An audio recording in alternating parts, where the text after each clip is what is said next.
Ready? Good evening, everyone. Thank you for coming out this evening. I'd like to call this meeting of the Brick Township Council to order. Madam Clerk? Adequate notice of this meeting was provided and published in the Asbury Park Press and the Ocean Star on February 8, 2019. Copies of the agenda were provided to the newspaper, posted on public bulletin boards in the township website. Thank you. At this time, please silence or turn off your cell phones. Roll call, please. Councilman Fosman. Councilwoman Pontarero. Here. Councilwoman DeYoung. Here. Councilman Mumolo. Here. Councilman Halloran. Here. Vice President Crate. Here. President Zapsik. Here. Thank you. Would everyone please rise for a salute to the flag and a moment of silence? I pledge allegiance to the flag of the United States of America and to the republic for which it stands, one nation, under God, indivisible, with liberty and justice for all.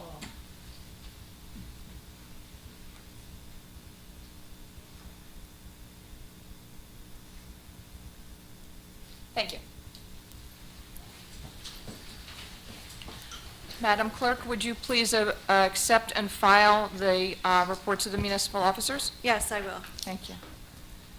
We have a motion and a second to approve the minutes of the February 26th meeting. Motion? Second. Okay. Motion by Vice President Crate, seconded by Councilwoman DeYoung. Roll call, please. Councilwoman Pontarero. Yes. Councilwoman DeYoung. Yes. Councilman Mumolo. Abstain. Councilman Halloran. Yes. Vice President Crate. Yes. President Zapsik. Yes. Thank you. On to our presentations. Our first presentation this evening is to recognize the CERT Team for National Volunteer Week. Our safety officer, Joe Gilsonen, who is also the CERT coordinator, Mayor Ducey, and Council Vice President Crate, if you would please come to the podium. Everybody has to go home.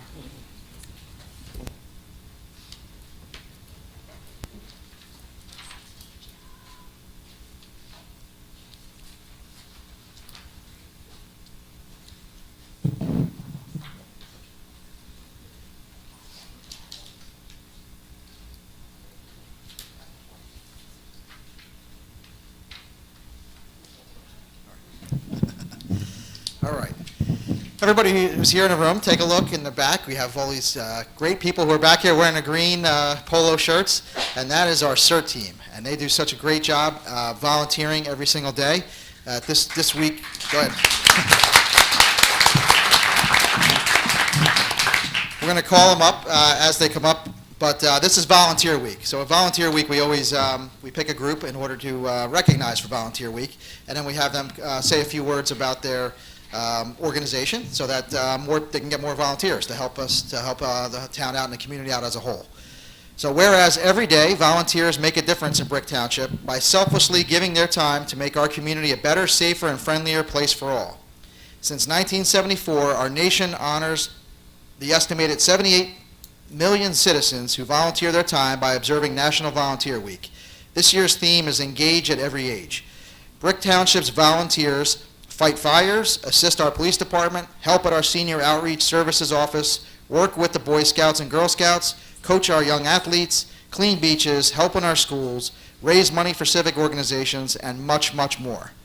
Since 2009, we are fortunate to have the Brick Township Police Emergency Management CERT Community Emergency Response Team, who are volunteers that are trained to be better prepared to respond to emergency situations, give critical support to first responders, help with non-emergency situations such as Summerfest, Trunk or Treat, the Memorial Day Parade, and much, much more.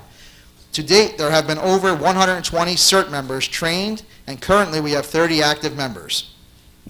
Those members are Bernie Bujak,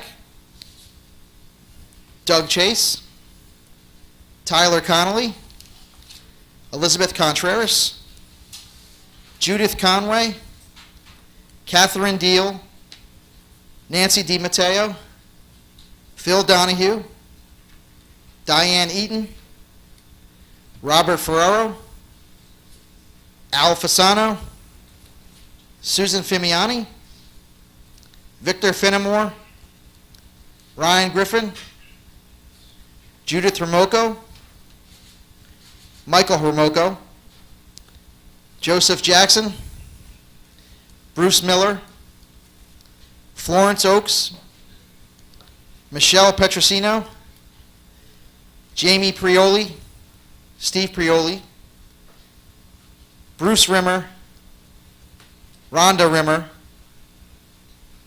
Michael Shimko, Glenn Steinhandler,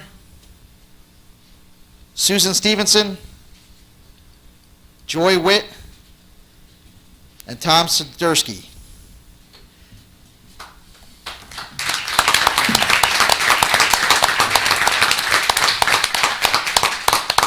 The CERT members are trained and supervised under the guidance of coordinators Joseph Polowitz and Joseph Gilsonen.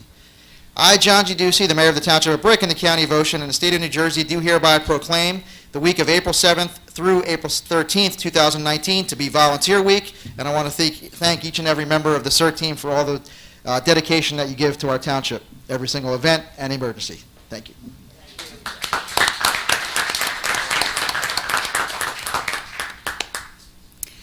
I would just like to say from the council, volunteers are not paid, not because they are worthless, but because they are priceless. And the volunteers that you see standing up here are truly the heartbeat of our town, and we can't thank them enough for all that they do. So we'd like to join the mayor in celebrating the contributions that volunteers make every single day in and around our community. Thank you so much.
As president, on behalf of our team, we thank the community for all of your support, and we do hope that if you have a couple moments, a couple of us will be staying around. We'd love to share our passion for serving the community.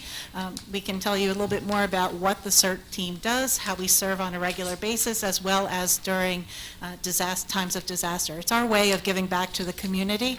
So we encourage you to, just ask a little bit more about us. We'll be staying here for a couple more minutes if anyone is interested, and we will be sending out announcements in the newspaper calling for new volunteers and learn more about personal preparedness. But as always, thank you so much to the community for your support. Thank you.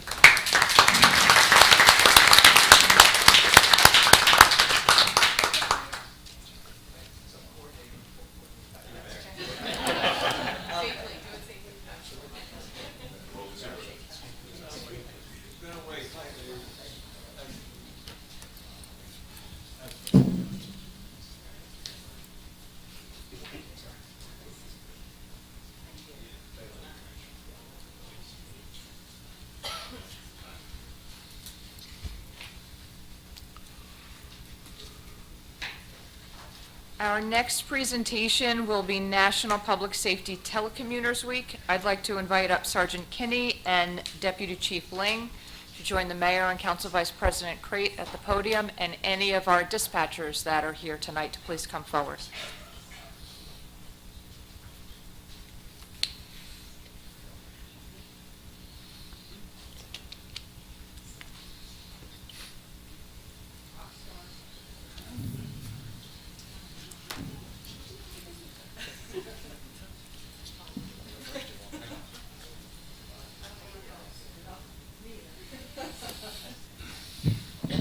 Each Each year, the second week of April is dedicated to the men and women who serve as public safety telecommunicators.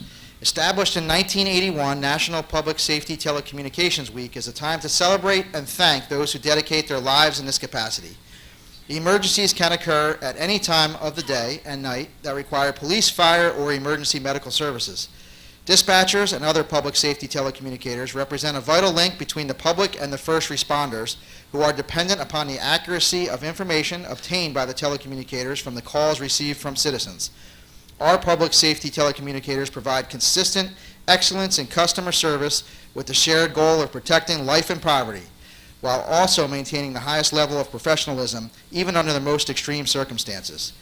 These heroic individuals standing beside me, back in the room over there, and that are home resting for their next shift, help save countless lives by handling these emergency calls and dispatching the necessary emergency professionals and equipment, while also providing moral support to those citizens in distress. It is a very stressful job, and each one of these people do it in such a fine way. For all these reasons, I, John G. Ducey, the Mayor of the Township of Brick in the County of Ocean and the State of New Jersey, do hereby proclaim the week of April 14th through April 20th to be National Public Safety Telecommunicators Week.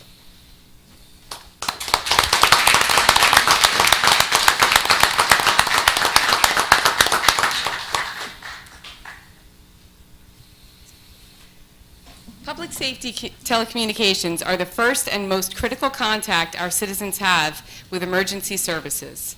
And they are the single vital link for our police officers and firefighters by monitoring their activities by radio, providing them information, and ensuring their safety. Each dispatcher has exhibited compassion, understanding, and professionalism during the performance of their job in the past year. So the council would like to join Mayor Ducey in praising the men and women who serve the Township of Brick and all communities as public safety telecommunicators.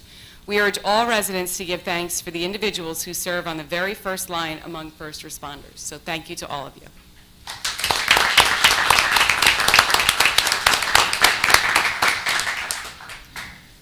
Good evening, everyone. For those of you who don't know me, I'm Deputy Chief Ling. Just briefly, I echo the sentiments of the mayor and the council here this evening. We by far have the best communication operators of any department around. As Chief Riccio has always stated, the men and women you see behind me, they're the real heroes behind the scenes. They are a major part of why our department runs as smoothly and as effectively as it does every day. Because of their professionalism and their expertise, the citizens of Brick Township and the officers who work here are safer each and every day. Last year, our communication operators, they answered 116,000 calls. 88,000 of those calls required a police response. And this isn't just a simple answer the phone, send the officer, and then he clears. While the officer's en route to the scene, they're inside doing their own investigation, looking up the address, looking up people that are known to the area, any hazards that may be presented to those officers, and they provide that information to the officers while they're en route. While they're on the scene, they're checking on the officers on a timely basis to make sure that they're okay. And any other information that the officers need while they're on scene, these guys get it done. We're a big department. We handle a lot of calls for service.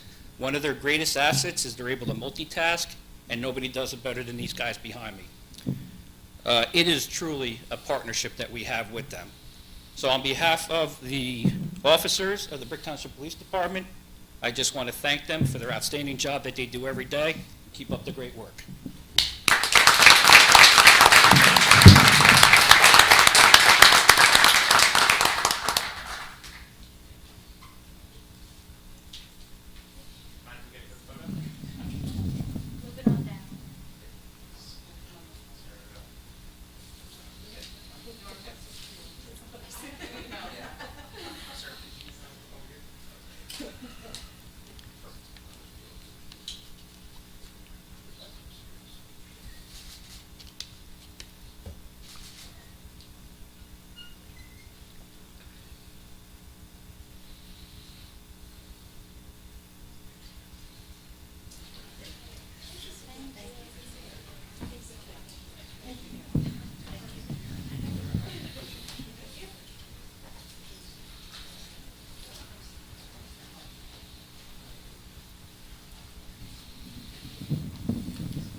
Thank you all so very much.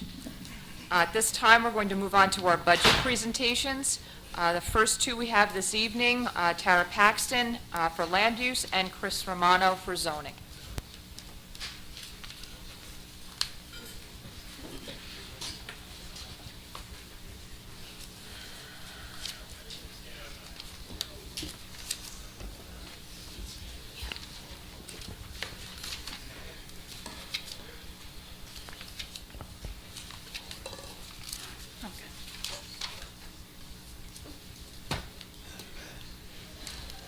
Whenever you're ready.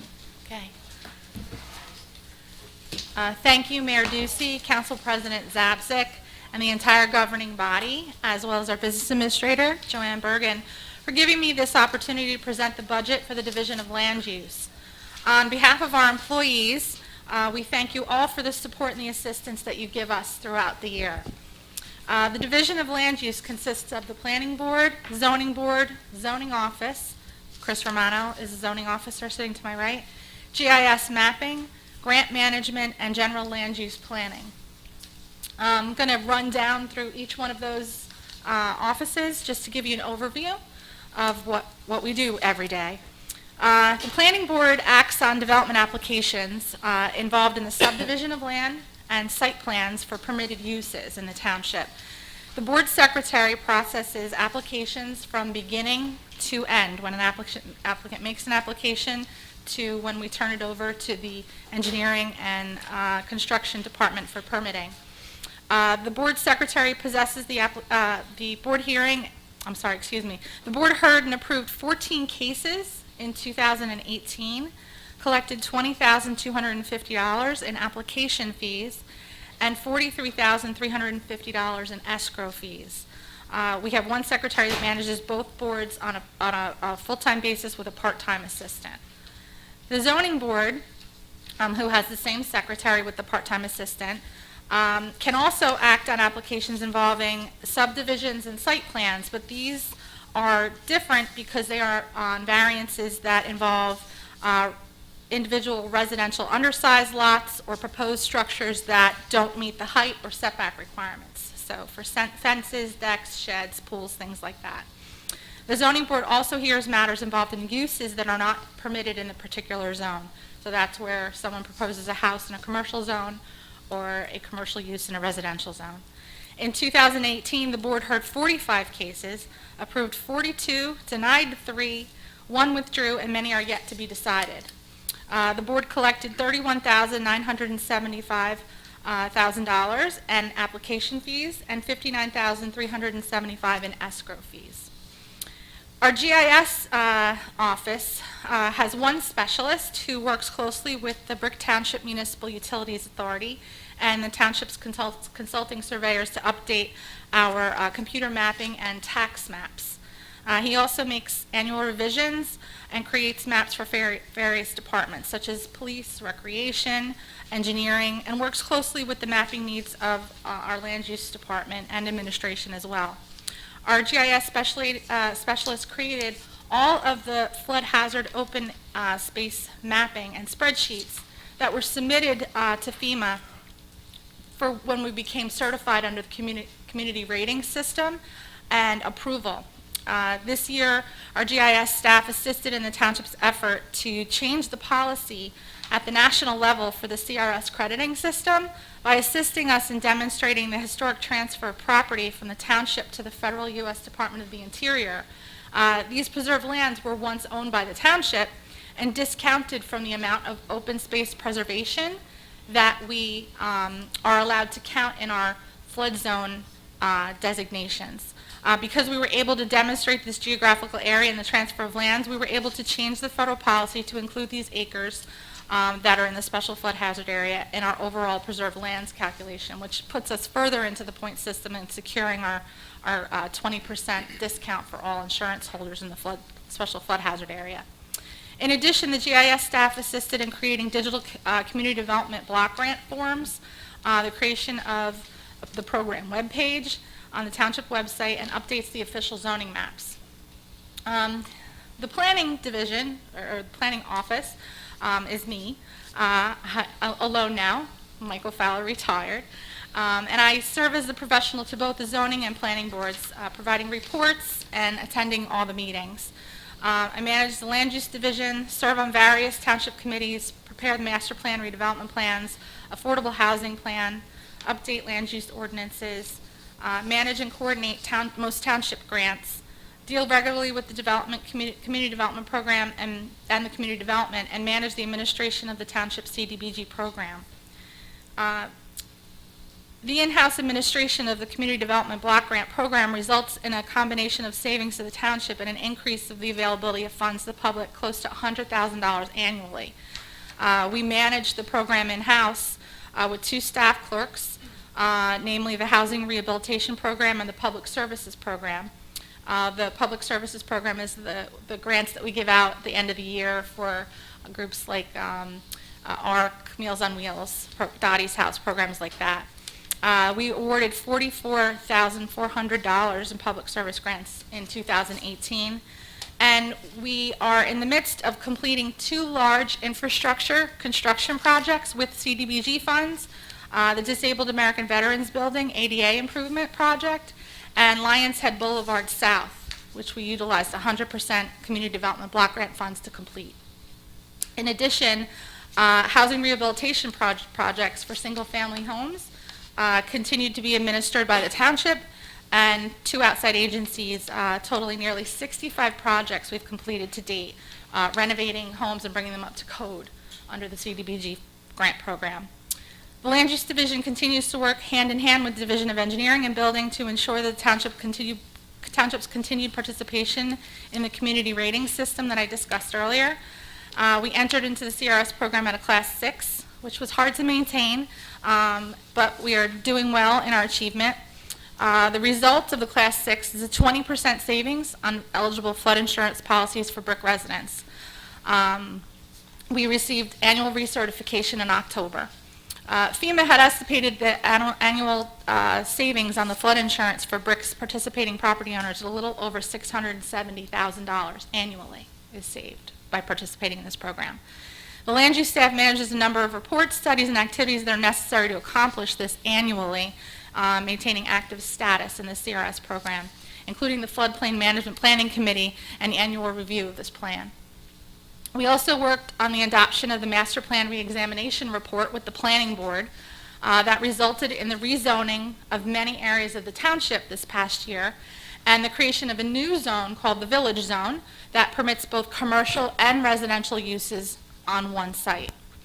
The planning staff continues to work towards obtaining grant funding and implementing projects. We've worked closely with the Engineering and Parks divisions to implement the redevelopment of Birchwood Park and Bertie Cook Memorial Park.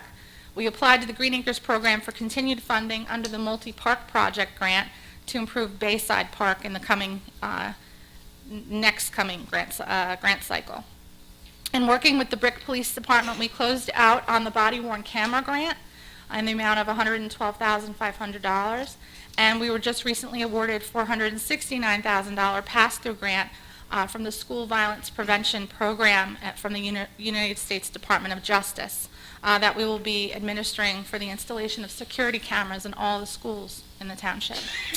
In addition, the Recreation Division just received an additional $11,700 grant to continue the 5th year of the New Jersey Department of Community Affairs Recreational Opportunities for Individuals with Disabilities grant.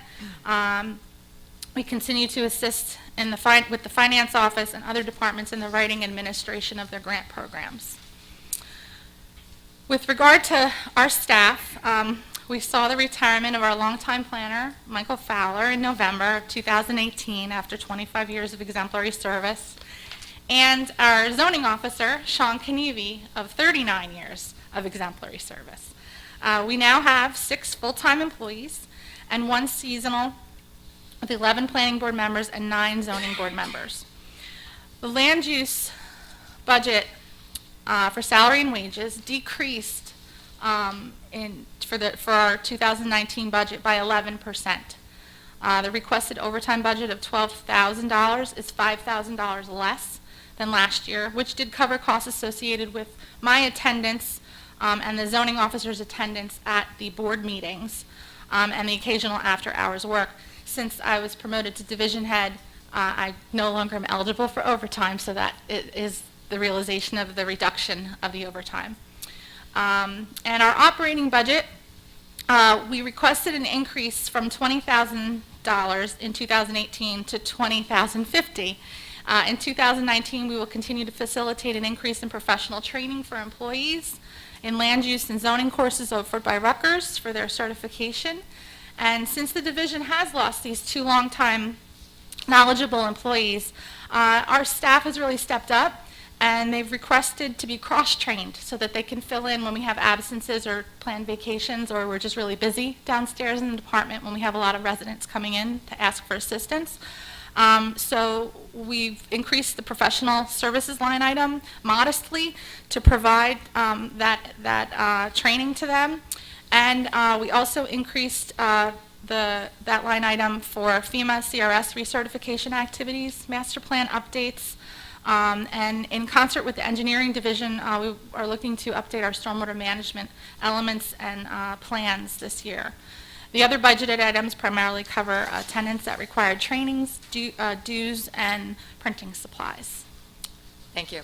We're going to move on to zoning with Chris Romano, and then I'll open to both council and public for questions on both before we go on to the second two budget presentations. Mr. Romano. Good evening, everyone. As well, thank you, Mayor Ducey and council members, for giving me this opportunity to present the budget specifically for the zoning office. I appreciate all that you do for the employees and for the residents of the township. The zoning office processes applications for development that may or may not have required a board approval. A zoning application can range from a request to build a 90-square-foot shed to the development of a major shopping center. The zoning officer looks for consistency with board approvals and the zoning code. The zoning office permits totaled 1,435 permits in 2018, earning a total of $94,695 in fees. Our fees are $75 for principal structures and $50 for accessory structures. Our office is involved with all development applications from the initial informal meeting requests with applicants through the permitting process. We are also involved in the site inspection and development compliance in concert with the engineering, fire code, and building divisions. As Tara stated, there were 14 planning board and 45 zoning board cases. In addition, I attend all of those zoning board of adjustment meetings. We have 2 full-time employees, including myself and a zoning clerk. Sean Kanivi, as Tara mentioned, retired after 39 years of service, leaving our office short of 1 person to answer questions and field phone calls. In addition, the township planner would also assist when the zoning office is busy and experiencing high volumes of resident inquiries. With Sean and Michael Fowler both retired, we are technically short-staffed by 2. And to speak to what Tara was speaking of, land use staff has requested additional land use and zoning cross-training so that they can step in and assist when needed. We have requested funding in the training line item to accommodate this cross-training request that will benefit zoning and the division as a whole. That's all I have. Thank you. Thank you. I'm open to council for questions and comments on both presentations. Councilman Fosman. Thank you. Tara, you were the grants writer before. Correct. And you still going to write grants, having all this other stuff to do? I mean, how are The you short gonna answer to find that time- is How are you yes. going to find time to do this? I mean, how much can you hold on your plate? I've been able to develop really good relationships with the staff that work on the grants. For instance, the police department, the recreation department, and the finance office. So they've been able to take on a little bit more of the administration of the grant and call me for advice. A lot of times. It's a lot. You stepping Yeah. up the planner. It's a lot more work. I mean, just you. I'm making it work, Okay. Mr. Councilman Fosman. I'm making it work. Okay, and you said you updated stormwater management planning. You want to update that? Alyssa can talk to that a little bit later. We have a stormwater management element in the master plan. It's an element of the master plan that's required by the New Jersey Municipal Land Use Law, and it hasn't been updated probably, I think, since 2005 or 6. And there's also a municipal stormwater pollution prevention permit that requires that element to be part of it, and both of them need to be renewed, and that needs to be renewed annually, so we wanted to update it to bring it up to today's standards, so 13 years later. And just so everybody realizes, is that like New York Avenue flooding out? Would that be part of it? And Greenbrier 1 flooding out, is that part of it? Or how, is that going to be in that stormwater management? The stormwater management plan element has specific requirements. It's more of a roadmap for where the stormwater facilities are, how they're mapped, how many detention basins we have, retention basins, what the maintenance schedule is. It doesn't deal with critical issues that the engineering office would deal with on a day-to-day basis. That's more of infrastructure. Would stuff like that be included in it? Not if in the storm. constant flooding on certain roads, Right. that would be incorporated in there. And Not so we would necessarily. address those issues. Not necessarily. It looks at how land use and development affect those facilities. So it doesn't identify how it's to be fixed. It just identifies The problem, where they are. and where the problem is. No, that's what the pollution prevention plan does. That identifies where the problems are and what the Public Works Department has to do to maintain them. That's what the permit is. So it's the first part that goes in concert with the permit that we want to update, because we have more stormwater facilities than we had 13 years ago, so we have to map them, make sure that they're in the plan so we know where they are, and then the permit, the pollution prevention plan and permit addresses the maintenance issues. Okay, thank you. Mhm. That's all I have, Council President. Anything else from council? We'll open to public for comments or questions on the budget presentations. Mr. Finelli?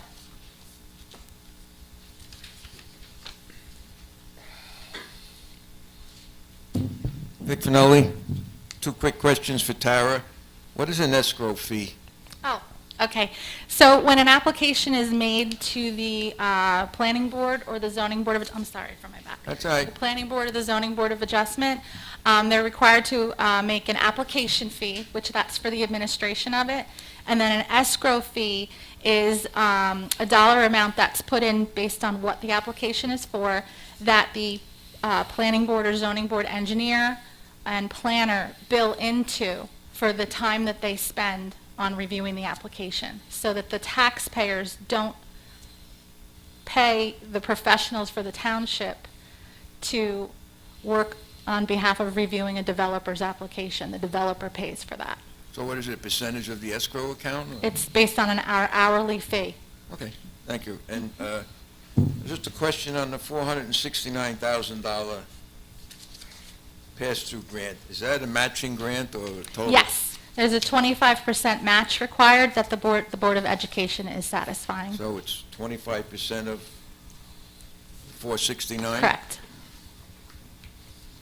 But like I said, we're passing that through to the school district. So the grant is like 75% of what's going to be Yeah. spent? And Yeah, yeah. Thank you. You're welcome. Any other questions from the public for Tara and Chris Romano? Okay, close public. Thank you both very much. Thank you. And at this time, I would call up Dan Newman from the Building Department and Melissa Cummins from Engineering.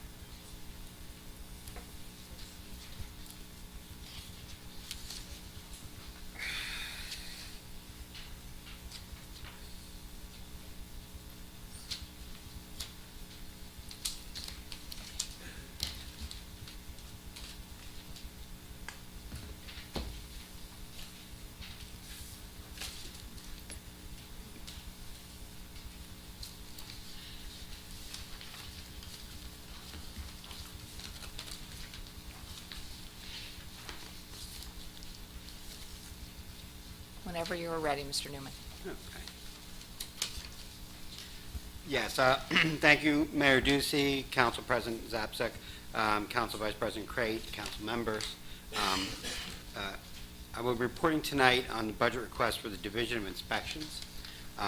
Division of Inspections is empowered to enforce the New Jersey adopted Uniform Construction Code, as well as local ordinances relating to property maintenance and the occupancy or reoccupancy of rental units. The division therefore has two budgets. One is dedicated to the UCC, Uniform Construction Code, which is budget 195, and one is dedicated to the municipal code enforcement of our property maintenance codes and rental inspections. That's budget 196.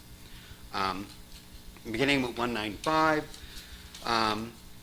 the purpose of the Uniform Construction Code is to protect the health, safety, and welfare of people, but it's also, the code is designed to encourage innovation in construction, including use of modern technology methods and elimination of obsolete construction regulations that increase the cost of construction. The workload from our division for Uniform Construction Code enforcement, we have issued in 2018, 3,547 permits with an additional 967 permit updates for a total of 4,514 permits. These permits and ones that have already been issued generated inspections in 2018 of 20,476 inspections. The portion of the Division of Inspection staff dedicated to the enforcement of the Uniform Construction Code for 2019 includes 8 full-time clerical positions that include permit intake personnel, inspection scheduling, and plan review processing. These folks are the frontline staff that deal with the public and contractors on a daily basis, and they do a great job. We have reconstructed our permit process and made it significant progress in terms of communicating with applicants in regards to the status of the permits and providing windows for inspections. We also have a part-time employee who assists with some filing. We share her with other offices. Our inspection staff includes, for the building subcode, a full-time subcode official, 2 full-time building inspectors, 1 part-time building inspector who primarily comes in the evening 2 nights a week or so, usually less than 5 hours to perform plan reviews. For the plumbing and mechanical subcodes, we have 1 full-time plumbing subcode official, we have 2 full-time plumbing inspectors, and we have a part-time inspector who basically is an as-needed basis. Generally, he does less than 10 hours a week, aiding us in some inspections. For electrical, we have 1 full-time electrical subcode official, and we have 2 full-time electrical inspectors. For the fire subcode, we continue to utilize the services provided to a shared service arrangement with our fire bureau to provide the fire inspection as well as the plan review services. Our elevator inspector is a part-time elevator inspector that performs not only for new installations but also the annual inspections required for commercial. Revenues and expenditures within our department. Much of our revenue is from permit fees that are based on value of construction. It's not 100% true. New work is based on cubic volume and a few other issues. The value of construction for 2018 was $91,569,550. The revenue generated by that value of construction was $2,792,542. Additional revenue comes from items such as penalties, ongoing inspections of things like swimming pools, variation applications, yearly testing of backlog prevention devices, which brings our grand total for revenue to $2,897,196. Our expenditure for salaries in the 2018 budget was $1,371,263.61. This year, we are requesting in the budget for $1,421,000. Overtime required in 2008 was greatly reduced from previous years. We expended a total of $35,518.64 in overtime. That was down 68.5% from the previous year. We therefore are requesting a reduction from $100,000 to $75,000 in overtime. Our operating expense request is decreased by 5% from the previous year to $106,625. Just to go over a few of the line items that there are changes in. In line item 204, we had spent $513 on conferences, but we were requesting $1,800 for this year. That is primarily used for building safety conference. There's a few additional people that will be attending this year, including me. I didn't have to go the last 2 years because I satisfied my continuing education requirements. However, this request is significantly higher due to the fact that we have one individual that we're looking to send to New Jersey STEP training, which is recommended by the state. One of our permit clerical staff, who acted somewhat of a supervisor of the other clerical, has retired. So we have elevated a permit clerk to be a supervisor. New Jersey Department of Personnel provides New Jersey STEP training for civil service promotions that includes new supervisory responsibilities. So it's beneficial for him to attend those courses. Line item 243, we spent $3,844.34. We are requesting a reduction down to $3,000. That is obviously less than the previous year in 2018. However, it's not as low as we've had it in years prior to that. That's because we're going through a code change cycle. New codes are adopted every 3 years. We still have not adopted the 2018 codes, though it's actually been printed in the New Jersey Register, so it'll be soon that we will adopt them. Many of the new codes we've already purchased. However, the International Building Code, which acts as our building code for all other than low residential units, and the International Residential Code, which is the building code for residential units, low-rise residential units, will be issued with the New Jersey version. Because it hasn't been adopted yet, that version is not yet available. That's why we need the additional money over the previous years. But we obviously won't need as much as we did last year when we bought a series of other code books. Quite a few codes are being adopted right now. Line item 246, I'm requesting additional money for some protective clothing, including hard hats. Many of our protective clothing items need to be replaced. They are just basically run down in bad shape. So that line item is just so we can replace some of those things that we've had for years and haven't bought in years. Line item 253 also has a significant change. In the past, any item that would last more than 5 years would be placed on our capital budget. But that meant that the cost of that was spread out over the quite a few years. So items that were less than $5,000 really should be incorporated into your operating budget so that it doesn't put a load on your capital where you're paying for a desk chair for 10 years. It's kind of ridiculous. So we are requesting a $5,000 in that line item to be incorporated into our operating budget.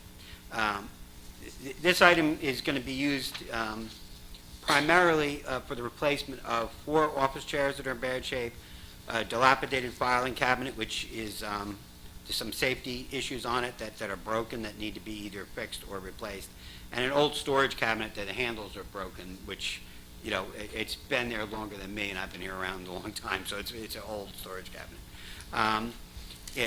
Again, in the past, these types of purchases would have been part of our capital request. We're trying to get away from putting that type of purchase into capital. In addition to Budget 195, we have Budget 196, which is our code enforcement, property maintenance, and rental inspections. The purpose of the municipal codes is to protect the quality of life of our residents and ensure the property owners provide safe housing when their units are rented. Our code enforcement staff, for some reason we call that budget other code enforcement, which just is an odd way of calling it, but our code enforcement includes 4 full-time inspectors and 1 part-time inspector. Supervisory help for that department is also provided by our zoning officer, Chris Romano, who was up here earlier. In addition, one clerk is assigned to the Code Enforcement Office to provide support for the inspectors to carry out the clerical functions. The Code Enforcement Permit Clerk deals with the in-person and telephone complaints that are received from the public. They also keep track of logs and complaints to make sure that they're actually acted on by the inspectors. Code enforcement officers conducted 1,551 rental inspections in 2018 on about 1,291 properties. That's because some of them required multiple inspections to pass. Fees collected in 2018 for rental inspections totaled $136,200. That is consistent with 2017 when we collected $135,150. It's pretty much stable every year. The inspectors also work diligently to identify vacant and abandoned properties. They document the conditions of properties and send violations as appropriate. Right now, we are working on evaluating 872 homes that are in pre-foreclosure or foreclosure. They're probably about a third of the way getting those done. After they're done with that, I've got an additional 184 homes that they're going to be checking where the water's been turned off and they appear vacant or abandoned. This is all part of trying to develop an abandoned property list and getting a good, accurate number of abandoned properties. Our total budget request for the other code enforcement salary and wages is $315,000. Overtime used in 2018 was only $522.95. So therefore, we reduced our request for funding for overtime by 40%. Our code enforcement officers also work diligently with the municipal court staff for our once-a-month code court, which is proven to be very efficient and effective use of their time. This is dedicated to property maintenance code violations which no longer get caught up in the regular municipal court calendar. Code enforcement staff also play a vital role in assisting in the property maintenance board in basically preparing cases, helping me prepare the cases. There's an increase in line item 224 for uniforms, which might catch your attention. We're actually requesting the exact same amount from last year. However, for some reason, line item 202 had been used for uniforms last year, but it really should have been line item 224, so it's actually the same request of $500 from last year. It's not an increase, it just looks like an increase in the budget. Therefore, the request for O&E in this budget is $152,925, which is an increase from last year of $460. I want to thank you again for this opportunity to present our budgets. We look forward to another year of the council and administration supporting our code enforcement officers and assisting our residents. Thank you. Thank you. Ms. Comments? Thank you, Council President Zapsik. Thank you, Council Vice President Crate. Oh, sorry. Is that better? Okay. And Council, Mayor, and Joanne. For your time this evening and allowing me to provide a brief introduction to the engineering department and address items requested in the 2019 operating budget. The primary function of the Division of Engineering is to establish and maintain public infrastructure, as well as coordinate private development within the infrastructure and adjacent to it around our municipality. Engineering handles aspects of the physical development of a property, from plan review, from the initial application, to field inspection. Essentially, we monitor the construction outside of the actual building envelope, the site. Additionally, engineering is responsible for compliance and enforcement of NJDEP rules and regulations with respect to local development, including but not limited to the Coastal Area Facilities Review Act, or CAFRA, as some of you know, freshwater wetland regulation, stormwater management, flood hazard area, dredging and sediment technology, and solid and hazardous waste.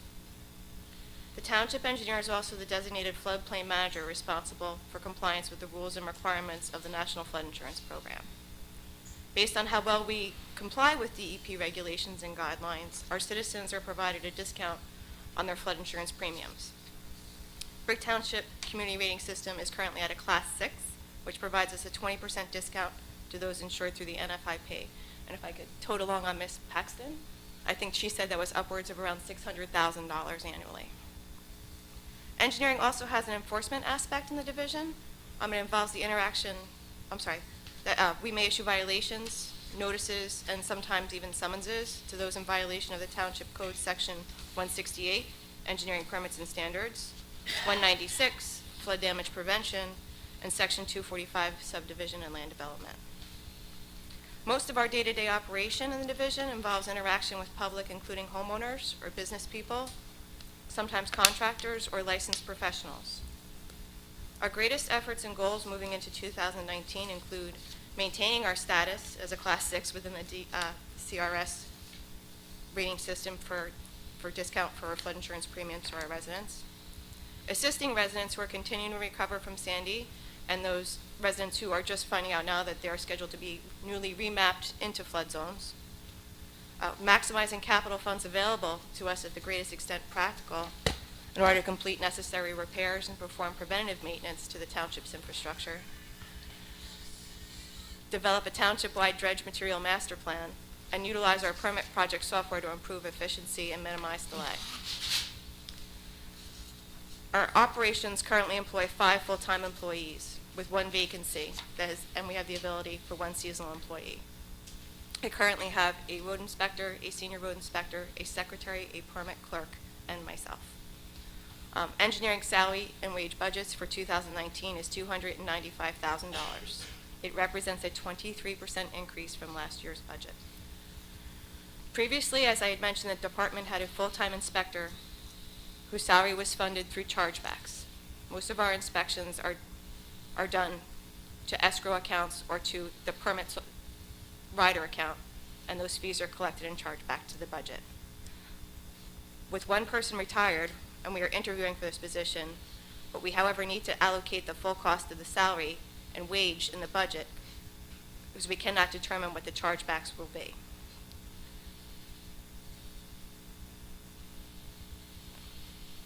So we are currently working on dividing our assignments between what staff can do what, and we are employing assistance from our outside consultant.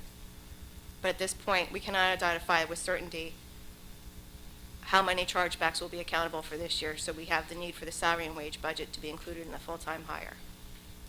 The cost of our salary and wage for a given year are estimated, and due to the potential for chargebacks to escrow accounts and capital accounts, the actual offset to our staffing costs fluctuate from year to year. Our operating budget requested is $159,875, which is also a 45% increase from 2018.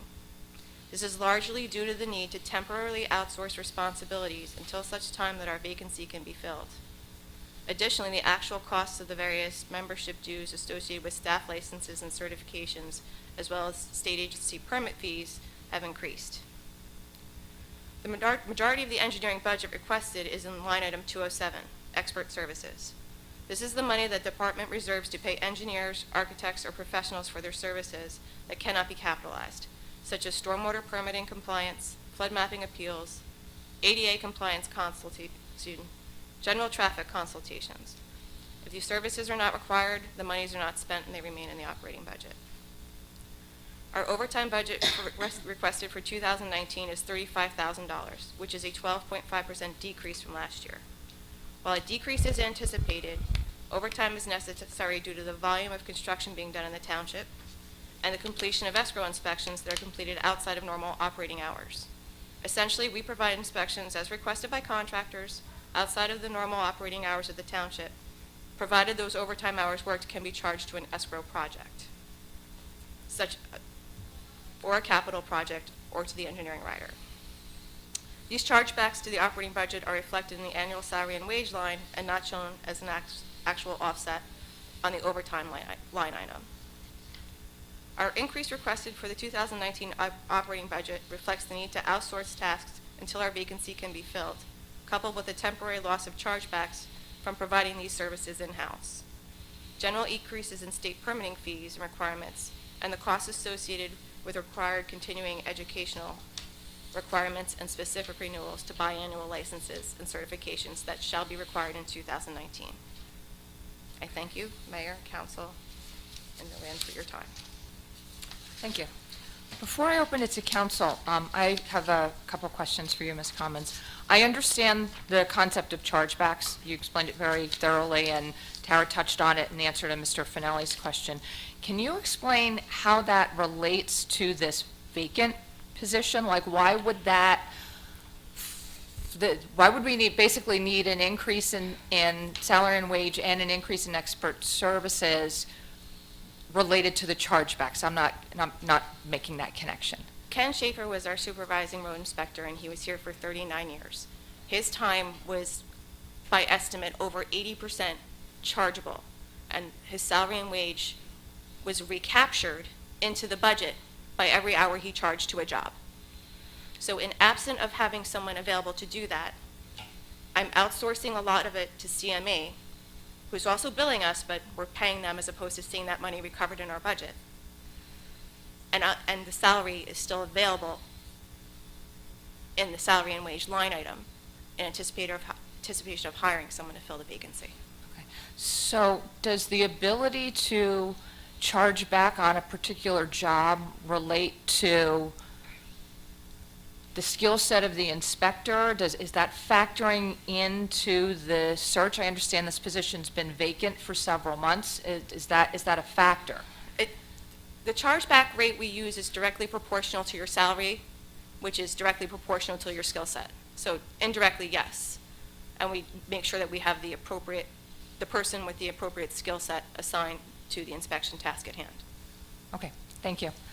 Open to council for questions. I have a question. Councilwoman Deal. Yes. I have a question for you, Dan, real quick.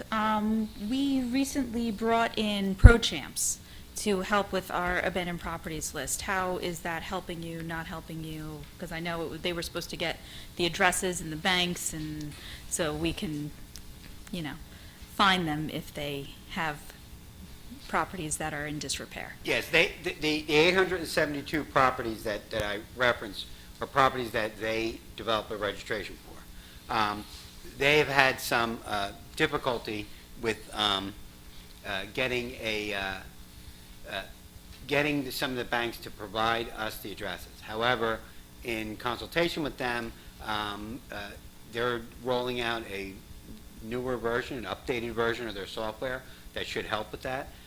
There actually is 3 rollouts. They're rolling out an update, I believe it was April 19th, and then another one in May, and then another one in June, that will all help aid in providing a little bit more teeth in their way that they function. Right now, if I go in and register the property and did not provide an in-state register, it actually accepts it. That's a mistake. It shouldn't work that way. They tell people it's supposed to be in-state or local. We're not the only municipality that uses it, and almost every ordinance that I've checked, other towns that use it, including their hometown in Florida, where they're operating out of, all ask for in-state, whether it be in-state, in-county, or what they call local. Then they don't always define local. So they have been doing well in registering. They've actually collected $567,900 worth of registration fees. However, the process now of making sure that they're all in-state is ongoing. That's actually why my guys are checking the 872 properties, because they were all listed by ProChams as being pending foreclosure. But pending foreclosure does not mean abandoned. It doesn't even mean vacant. They're finding most of these are vacant properties, but they're pending foreclosure. The 184, I believe it was, I had said, properties that the Waters office is probably going to even find more additional ones that are truly abandoned. That's kind of why we're going through this process. And this list is being shared with ProChams, and our results of the inspections are being shared with ProChams to help them basically push these banks to provide us proper information. Thank you. We're working on it. Councilman Fosman. Yeah, I'll stay on, I'll get back to engineering in a minute. We'll stay right with Dan, all right? Dan, you said $567,000 was collected. How much money out of that did the town get? What's the $500? That's the amount we got. We received that much? Yes. And what's the registration fee per home? That's in 2018, I'm sorry, that's not 2019 numbers, but that was 2018.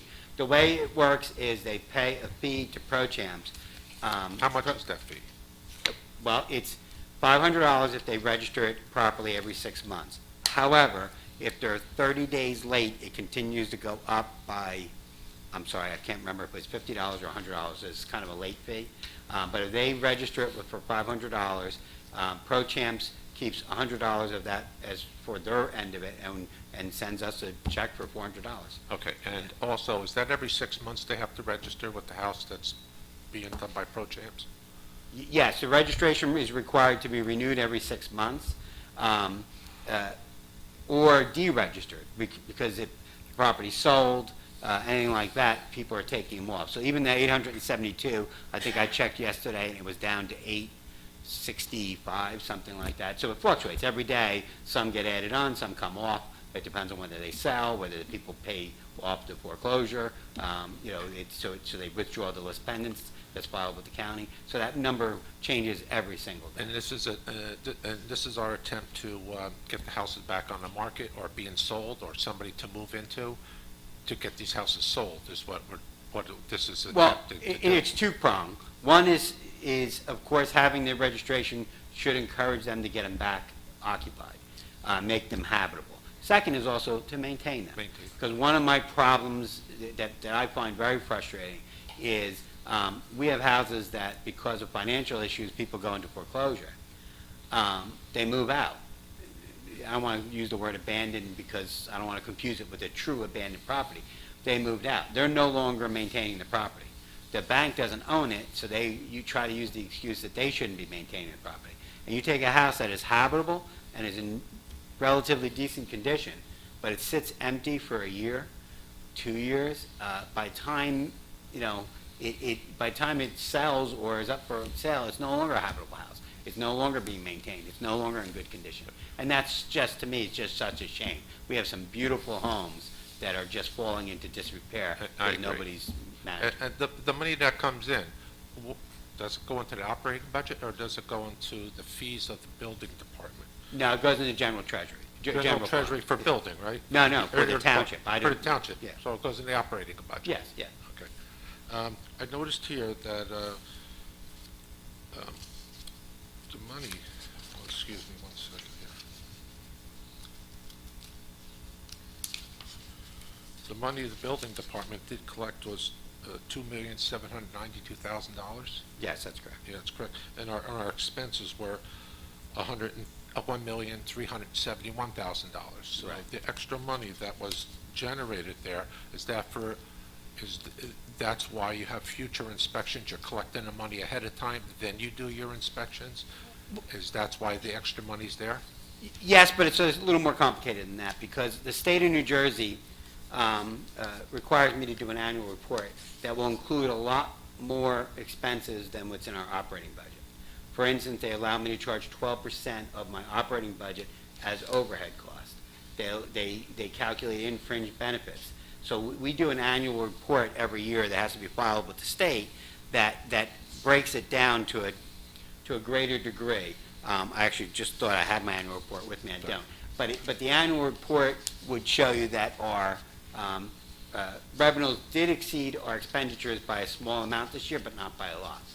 But the goal is so that you don't have major disruptions in the flow of a building department, layoffs, hiring, so back and forth, that you cannot bring in more revenue than you expend for any length of time. But if you have one slow year and one better year, Yes, it kind of evens out. For instance, 2017, our expenditures exceeded our revenues.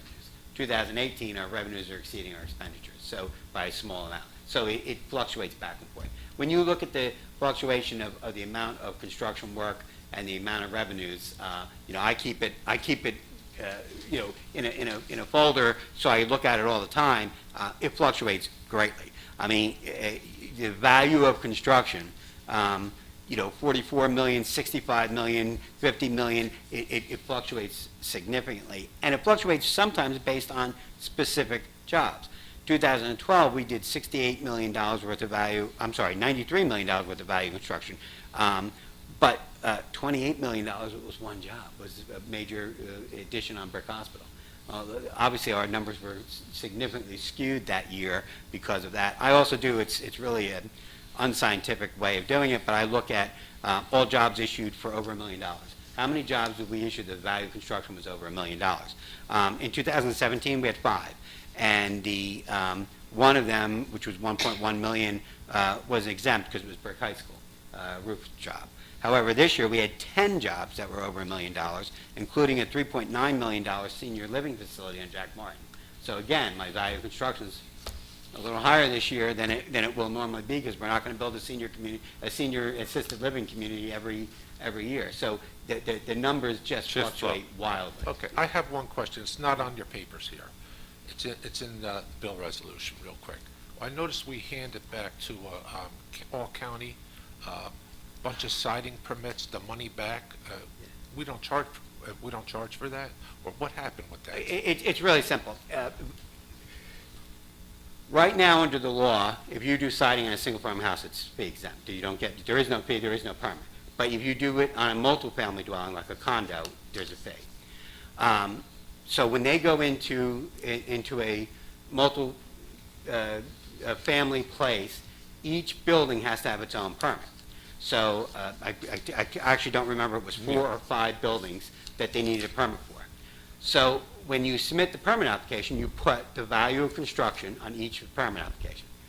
A clerk who works for the roofing siding company inadvertently put the total cost of the job on every single application. Okay. Which means instead of being charged 1/5 the permit fee for each building for the total, they were charged For the whole thing? for the whole thing each time. Okay. Once they realized their error, they asked for a refund. When that happens under the law, I'm allowed to, though it's not supposed to be the normal procedure of the office, but I'm allowed to ask for the actual written contract, the signed written contract to prove that their numbers are right. I got it. They're right. She took the total amount of 5 buildings and put it each one on each of the 5 Yeah, buildings. I was just curious, because I know you don't need a permit for roofing, Oh, 8 buildings? I'm sorry, I'm being told it was 8 buildings. I thought it was 5 buildings, but it's 8 buildings. So she took 8 separate buildings and put the total cost of the whole thing on each. I just figured to ask you why we were here. And it's fine. It was, I know. I actually feel bad because she's. It was an oversight. I just want to know why. Yeah, well, I think she's in trouble with her boss, so I think. And there's Right. and you do have a $49,000 increase in salaries Yes. again? It primarily because of the new contracts and different people. We've actually, You didn't increase the amount of people that you had, right? no, actually, one-time, part-time plumbing inspector may have been an increase, but that's less than 10 hours a week, but we've actually lost some staff. Okay. Yeah, we've lost people.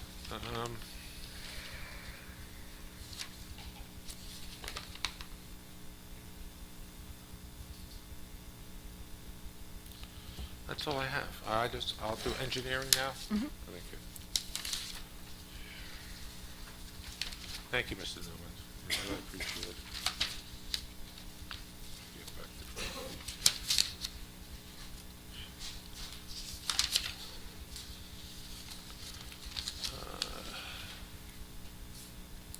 to again, I know you discussed the salaries of the employee that was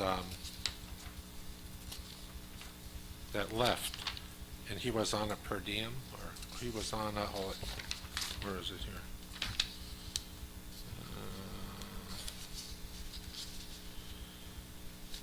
The employee that left, how much was he getting paid? I don't know off the top of my head, sir. We wouldn't know, because we're taking $160,000 out. I know you said you have to use that because you got to use CME engineering until we get a replacement.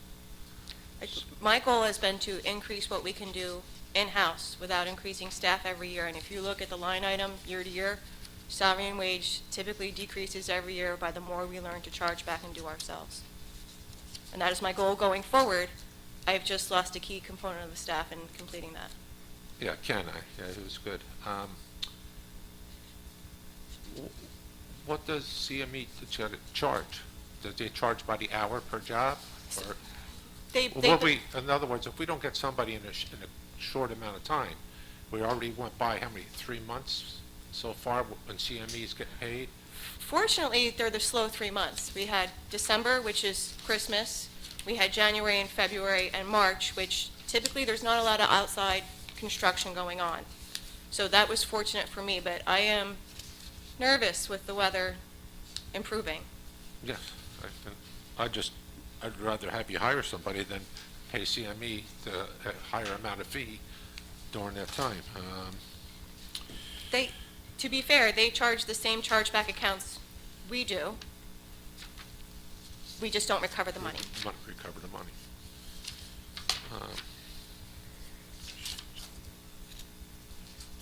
Lost my page here. Okay. I also have expert service went up $50,000, and I know I read the notes in the book here, but increase requested for 2019 was $72,000 from the actual 2018. I see the note, but why so much of an increase? So every year I ask for approximately $100,000 unless there's something else going on. And that's largely because we can't exactly gauge what we're going to need in outside services day to day. We may need a traffic study for a signal on Jack Martin Boulevard. We one year anticipated doing an appeal to the flood maps, and I asked for a big number that year. This year, I'm nervous because Ken Schaefer was our stormwater management coordinator, and he retired. So I have already committed to a proposal for $10,000 for CME to assist with the stormwater management coordination and submittals for this year. Not to mention that 2018 rolled out a whole new set of more stringent and involved regulations for compliance for our 2019 stormwater permit. And that has me a little concerned. I just want to be prepared for it. If more comes up, as Ms. Paxton also represented, we're redoing our stormwater management element in the master plan, which is one aspect of it. We also have a stormwater pollution prevention plan, which I largely anticipate I'll be able to complete in-house. It's just an update.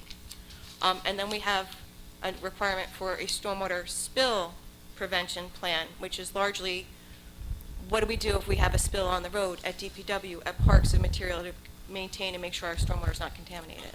Okay. And I asked this to Tara, but I'm going to ask you. She said to ask you about New York Avenue, the flooding there. A neighbor selling his house because of this. So This would have to be remedied. I know a storm drain was put in, but the pipes are actually pitching backwards there. I understand that it's a stormwater issue and it's a drainage issue, but those are actually incorporated into the capital improvement program. Whether they're completed by DPW or whether they're actually bid out to contractors, those isolated incidents aren't things that are actually identified in the stormwater management element of the master plan. And I do understand. Is there any plans in the capital, in your department, to do anything with New York Avenue? I would like to replace the pipe that goes from the school property in between the two properties right to New York Avenue. I believe it's undersized and causing a large part of the problem. It will involve extensive disruption to the two properties. And I know that wasn't I know. awesomely received by the residents. I'm just asking if we had plans in the future to do this, because I live right now in back of those people, and I see them every day, and they ask me every time they see me, and I'm here asking you for them. So they need something done there. This should be really considered, get an estimate on it, and I think we should do this. And how about Greenbrier 1, the flooding there? Is there anything from the engineering department for that? I asked the mayor several times, every meeting I've been asking him, and there's nothing back. Do you have any information on that yet? On the engineering, whenever it flooded out Greenbrier? I have no information from the county or from the. Do you know who our contact person would be then? At the county? Yeah. John Ernst would be the county engineer.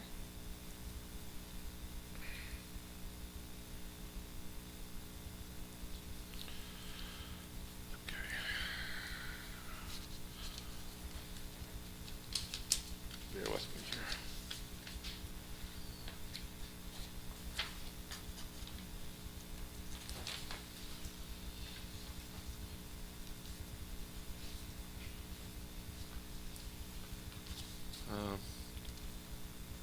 I see it says fines, permits, and licenses. It went from 110,000 to 159,000. I don't have a page number. This thing don't have page numbers. The number is 287. Does that help, the last three numbers? Yes, it was 4,800 was requested last year. I used 4,896, and this year I'm requesting 5,000, so it went up $104. Well, it says the total here on the bottom. Am I reading this wrong? That's the control total for the budget. That's the whole entire operating budget, not that line item. So that is up then? Correct. For the total of all permits, all stormwater That management, isn't- permits, licenses, fees. That So- number, I'm sorry, Go on. Mr. The 159,875 represents everything outside of salary and wage, including 207 expert services, the big number, and then the miscellaneous expenses, storeroom supplies, and permits, fines, and licenses. Line item 287 is going up $200. Yeah, but on the total, it's going up, it's going up 50,000 on the total. Total of everything. The control total for her entire operating budget is going up. It's going up 50,000, and the Yeah. 50,000 is in 207, which if we don't need it, we don't use it. But I do like knowing it's there. I certainly don't want to come back to you in the middle of the year saying we don't have enough money to do something we need to do.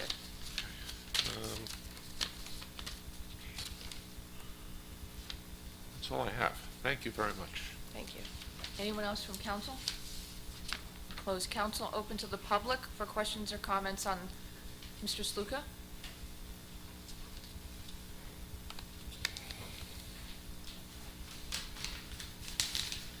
John Sluka, 950 Sylvia Court. I've had no problem with most of the budgets until yours. Maybe because it's chargebacks or whatever it is, and over years of doing finance, this one's got me befuddled.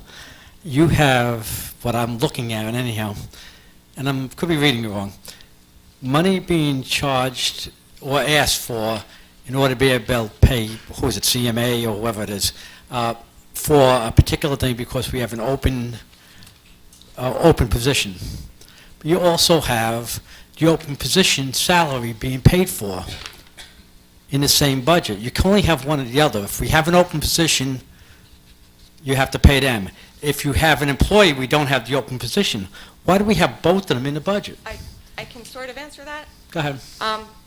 In 2014, the salary, before we started really instilling chargebacks, for the same staff, our salary requested was $351,000. And it has gone down every year because of our ability to charge back. I've lost someone ability to charge back, and until I can get them back, I have to assume there's going to be no chargebacks for his position. Well, then you can't ask for in the budget a salary. I don't believe that $260,000 even represents the sum of all of our salaries. I think there's already chargebacks anticipated in there. I believe that's just less of a chargeback because I've lost a billable person. Right, because you basically you were charging back 80% of somebody else's salary. You've had 3 months to hire somebody, and We've been trying. What? And we've been interviewing. Well, hopefully, but you're basically trying to get somebody in. But I just can't get my hands on that you expect in the budget to have not filled for the rest of the year. That's what it looks like. I believe Because you have no chargebacks in there. Yeah, no, we do absolutely intend to have the position filled and then to fall back into the routine of charging back, that person going out, doing inspections and charging it back. Right. But because we don't have a candidate identified, and we don't know the skill set of that candidate because that person isn't here, we can't say for certain in the budget how much of this person would be charged back. We don't know the skill set, we don't even know the person yet. So I have to have enough money so that when we interview and make an offer to the right person, right job, the money's in place to be able to bring that person on board. The person becomes on board, goes through training, we get them out and do chargeback, we leave the outside consultants less, everything regulates to a nice, reverts back to what it Yeah. was, but we can't do that It almost, without the yeah, but person. it almost sounds to me, and I'm probably wrong, because yours is the first budget that I've had a problem with. It sounds like an overlapping. It is. It is? It is. But it's Well, you can only have necessary one or the because, other. if I You don't have to ask for money for if both of I them. didn't put any money in the tomorrow and make an offer, and I don't have money in the budget for it. Yes, you do. You have the thing in CME or whatever it is, That I can answer. and you could transfer it in. We transfer every time we turn around here. We Not can't until transfer November. What? We can't transfer until November. So I need money in both places, only planning on utilizing one, preferably. Yeah, you're in-house. not gonna, you can't possibly use both of them. That's what I'm But getting at. I can't. But I understand what you're saying, so I'll let it go, but I just think the budget's overblown because of that. Yeah. I agree, Yeah. but I need the money in both places until I get a candidate. Okay, well, yeah, but like I said, it just struck me as being, they're approving the budget, and I'm saying you got two things paying for the exact same thing, and you're talking $200,000. Okay, thank you. Mr. Finelli?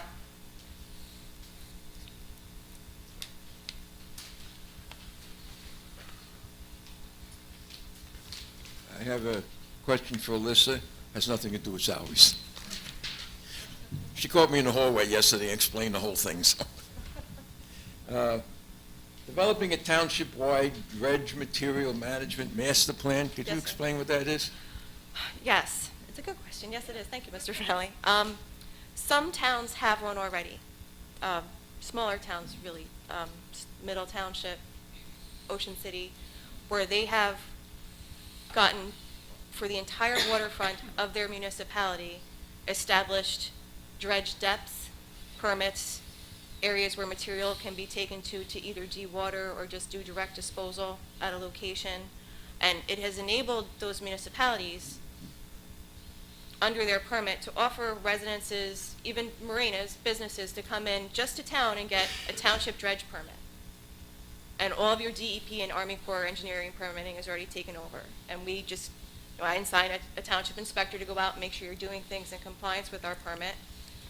We're using the right disposal site for the designated area, but it would provide an enormous amount of surveying, engineering, and permitting alleviation from the single-family homeowner and waterfront person who wants to enjoy the waterfront in Brick. I mean, dredging is something that, before you even put the scoop in the ground to take out the first load, you have spent an astronomical amount of time and money in doing the survey and engineering and permitting. It can be anywhere between like 30 to 50% of the actual cost of the dredging. So I thought we were already talking about doing dredge permittings for our marina, doing dredge permittings for 4 or 5 isolated communities. And when we were approached with this idea of doing a master plan, it seemed to make fiscal sense based on what we would anticipate on spending on getting a permit for the entire municipality. It's fairly close to what we were anticipating spending on getting it for 5 individual communities. Okay, good idea. However, at the last meeting, there was a discussion about dredging, and my understanding is there's some places that the township is responsible for dredging, but there's some places where the homeowners are responsible for dredging? We're responsible to dredge our stormwater outfalls and our marina. And that's really all we are responsible to dredge. Okay. Like, there's channels that the DOT maintains, and then there's areas where nobody seems to want to have or identify or take responsibility. The state open waters are a big fluctuation of who's really responsible for them. My concern is, I live on the waterfront, and you determine that waterfront property is more valuable because it's on the waterfront, not because of the size of the house or anything. However, the homeowners don't own the water. And the discussion was last meeting that homeowners are going to have to pay to dredge their lagoon if they want to get in and out with their boats. I personally don't think that's fair because we pay more taxes because we live on the water. We don't get any extra services. You get the same garbage, same police, same everything else. But when it comes to keeping that waterway usable, that falls on the taxpayer. I don't think that's right. I don't know if there's anything you can do about it. But we don't own the waterway. I don't know who does. It's regulated by the state of New Jersey, although they'll tell you they're not responsible to maintain it. But I mean, if you need to do something to to the water, in the waterfront, you go to the DEP for a permit. Oh, I know, I had to It's- put up a boat lift, I had to go through the whole thing to do that, but I'm still saying, I don't own the waterway, those people don't own the waterway, but they pay more taxes because they live there. That's the only reason they pay more taxes, because they're on the waterway. Yet when it comes to maintaining that, I just don't think it's right. But see what you can do about that. Yes, sir. Thank you. A secondary, if I may add, a secondary benefit to going through the process of getting this plan done is that we have met with the state several times and said, if you are doing a larger scale dredge project, we want to partner with you. We want to capitalize on the fact that there's a crew mobilized and there's work to be done and there's clearly a dewatering site identified already, that we want to be able to help these residents get this done in the cheapest way and in the fastest way, the most efficient way. And they told us, if you want to come to the table as a partner, you need to have this plan done. We won't even I'm talk to agreeing you with the plan. about, right, so I just wanted to point out that that's a secondary benefit of having this plan, shelf-ready to go, is that the state won't talk to us about partnering unless it's done. I don't have a personal interest because I got rid of my boat. Oh, after you paid and have the lift put in? You know what boat means? Bring out another 1,000. Quickly for Mr. Newman. Yes. Mr. Fosman brought up the $50,000 increase in salary that you're asking for, and you said that was basically due to salary increases? Not salary increase, but normal contract increases in the union contract. It's just Okay, that's salary increases. Yeah. So, But not like someone got if I do the quick math, that comes out to about 3.6%. Did we give out 3.6% contracts? No, I'd have to break down the numbers more thoroughly, but that's, it was basically the contract, the union contract, a few other changes, but we actually shifted staff around. So like the one permanent clerk who became supervisor did get a title change and therefore got an increase, but we actually lost another permanent clerk to the planning board, and she's become the assistant planning board secretary. So money had shifted around a little bit. Could somebody tell me what the negotiated, The other thing with the, can I ask my second question? yeah, I just wanted to answer your last question. Okay. A lot of the employees, Mr. Newman just, probably overlooked this part. A lot of those employees, they're the ones, the inspectors that we had to bring back, they're all old-time employees. I'm not saying they're older people, but they're old-time employees. They're still on that step thing that we got rid of. So the inspectors are all in that step, so they're getting that step raise every year in addition to any contractual raise. Somebody tell me what the contractual amount was? 2.5 for the, this is TWU, 2.5. Okay, thank you. One other question, two other questions, actually. On the overtime, and I stated this before, and I'll state it again, it was on another presentation, you cut the overtime way down to like 35,000, but you're asking for 75,000. Overtime, when it comes to that, has to do with emergency call-outs, basically. One of the reasons why we don't have a huge overtime budget is because I'm a salaried employee, and probably about 90% of the emergency call-outs are me. In the middle of the night, when a car hits a building, when a fire happens, I have to go out and declare the building unsafe. But I'm always available. And if another member of my staff go out, the contract requires me to pay them 4 hours of overtime for going out at 3 o'clock in the morning for a fire or whatever. So what winds up happening with that line item is, I have no idea how many times they're going to get called out. Ocean Club Condos had a tragic fire the other day. Frankly, the timing worked out that most of the time that we spent out there was during normal business hours, so it wasn't that bad. But if that had happened earlier in the day, and I had to send somebody out there at 10 o'clock at night to post it, I would have been significant overtime requirements. So to say, well, we only do 35, shouldn't do, or we only do 36 next year, I have no idea. So, but as an emergency type of situation, you have to budget enough in case there's a problem. I understand that when things happen, you have reserve money you can go to cover it, and my comment will be to you the same as it was last budget meeting, right? The money's better in the taxpayer's pocket than it is in yours. You had 35,000. Okay, so if you go for 35,000 and you need more, then you got somewhere to go. But you're asking for almost double what you spent, and that's taxpayer money that's putting into the phantom account. Well, Get it off of my I would question about phantom account, but to give you an example, 2017, where we had additional issues, we had budgeted $100,000, and we spent $113,502 in overtime. We reduced that down to $35,518. To reduce, and we're requesting $75,000, which is $25,000 less than was requested in the past. When you look at the amount that it came down from 2017 to 2018, can I guarantee you it'll be that low again? No. When you go back to 2016, it was over $238,000 worth of overtime. So it's very, very difficult to budget that overtime budget without knowing what disasters are going to happen, what floods, heaven forbid we get another storm, and saying that we have that money other places, it's not really true. And if you can't transfer money to November, that becomes a big issue. We'd wind up having to come back to the council and begging for an emergency resolution. We do a lot of that every year, a lot of that. Well, I'll say one more thing about it, then I'll shut up, all right? The money that you saved last year, in other words, you budgeted 100,000 and you only spent 35, where'd the other 65 go? It stays in the general treasury.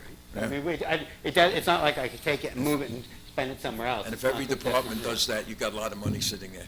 One last question, which I was just a little confused on. I numbered the pages, so if you go to page 4, I was looking for numbers also. You talk about inspecting rental properties, all right? And I guess you're inspecting them for violations, or for what is that? The requirement is anytime you change tenancy in a rental unit, you get an inspection.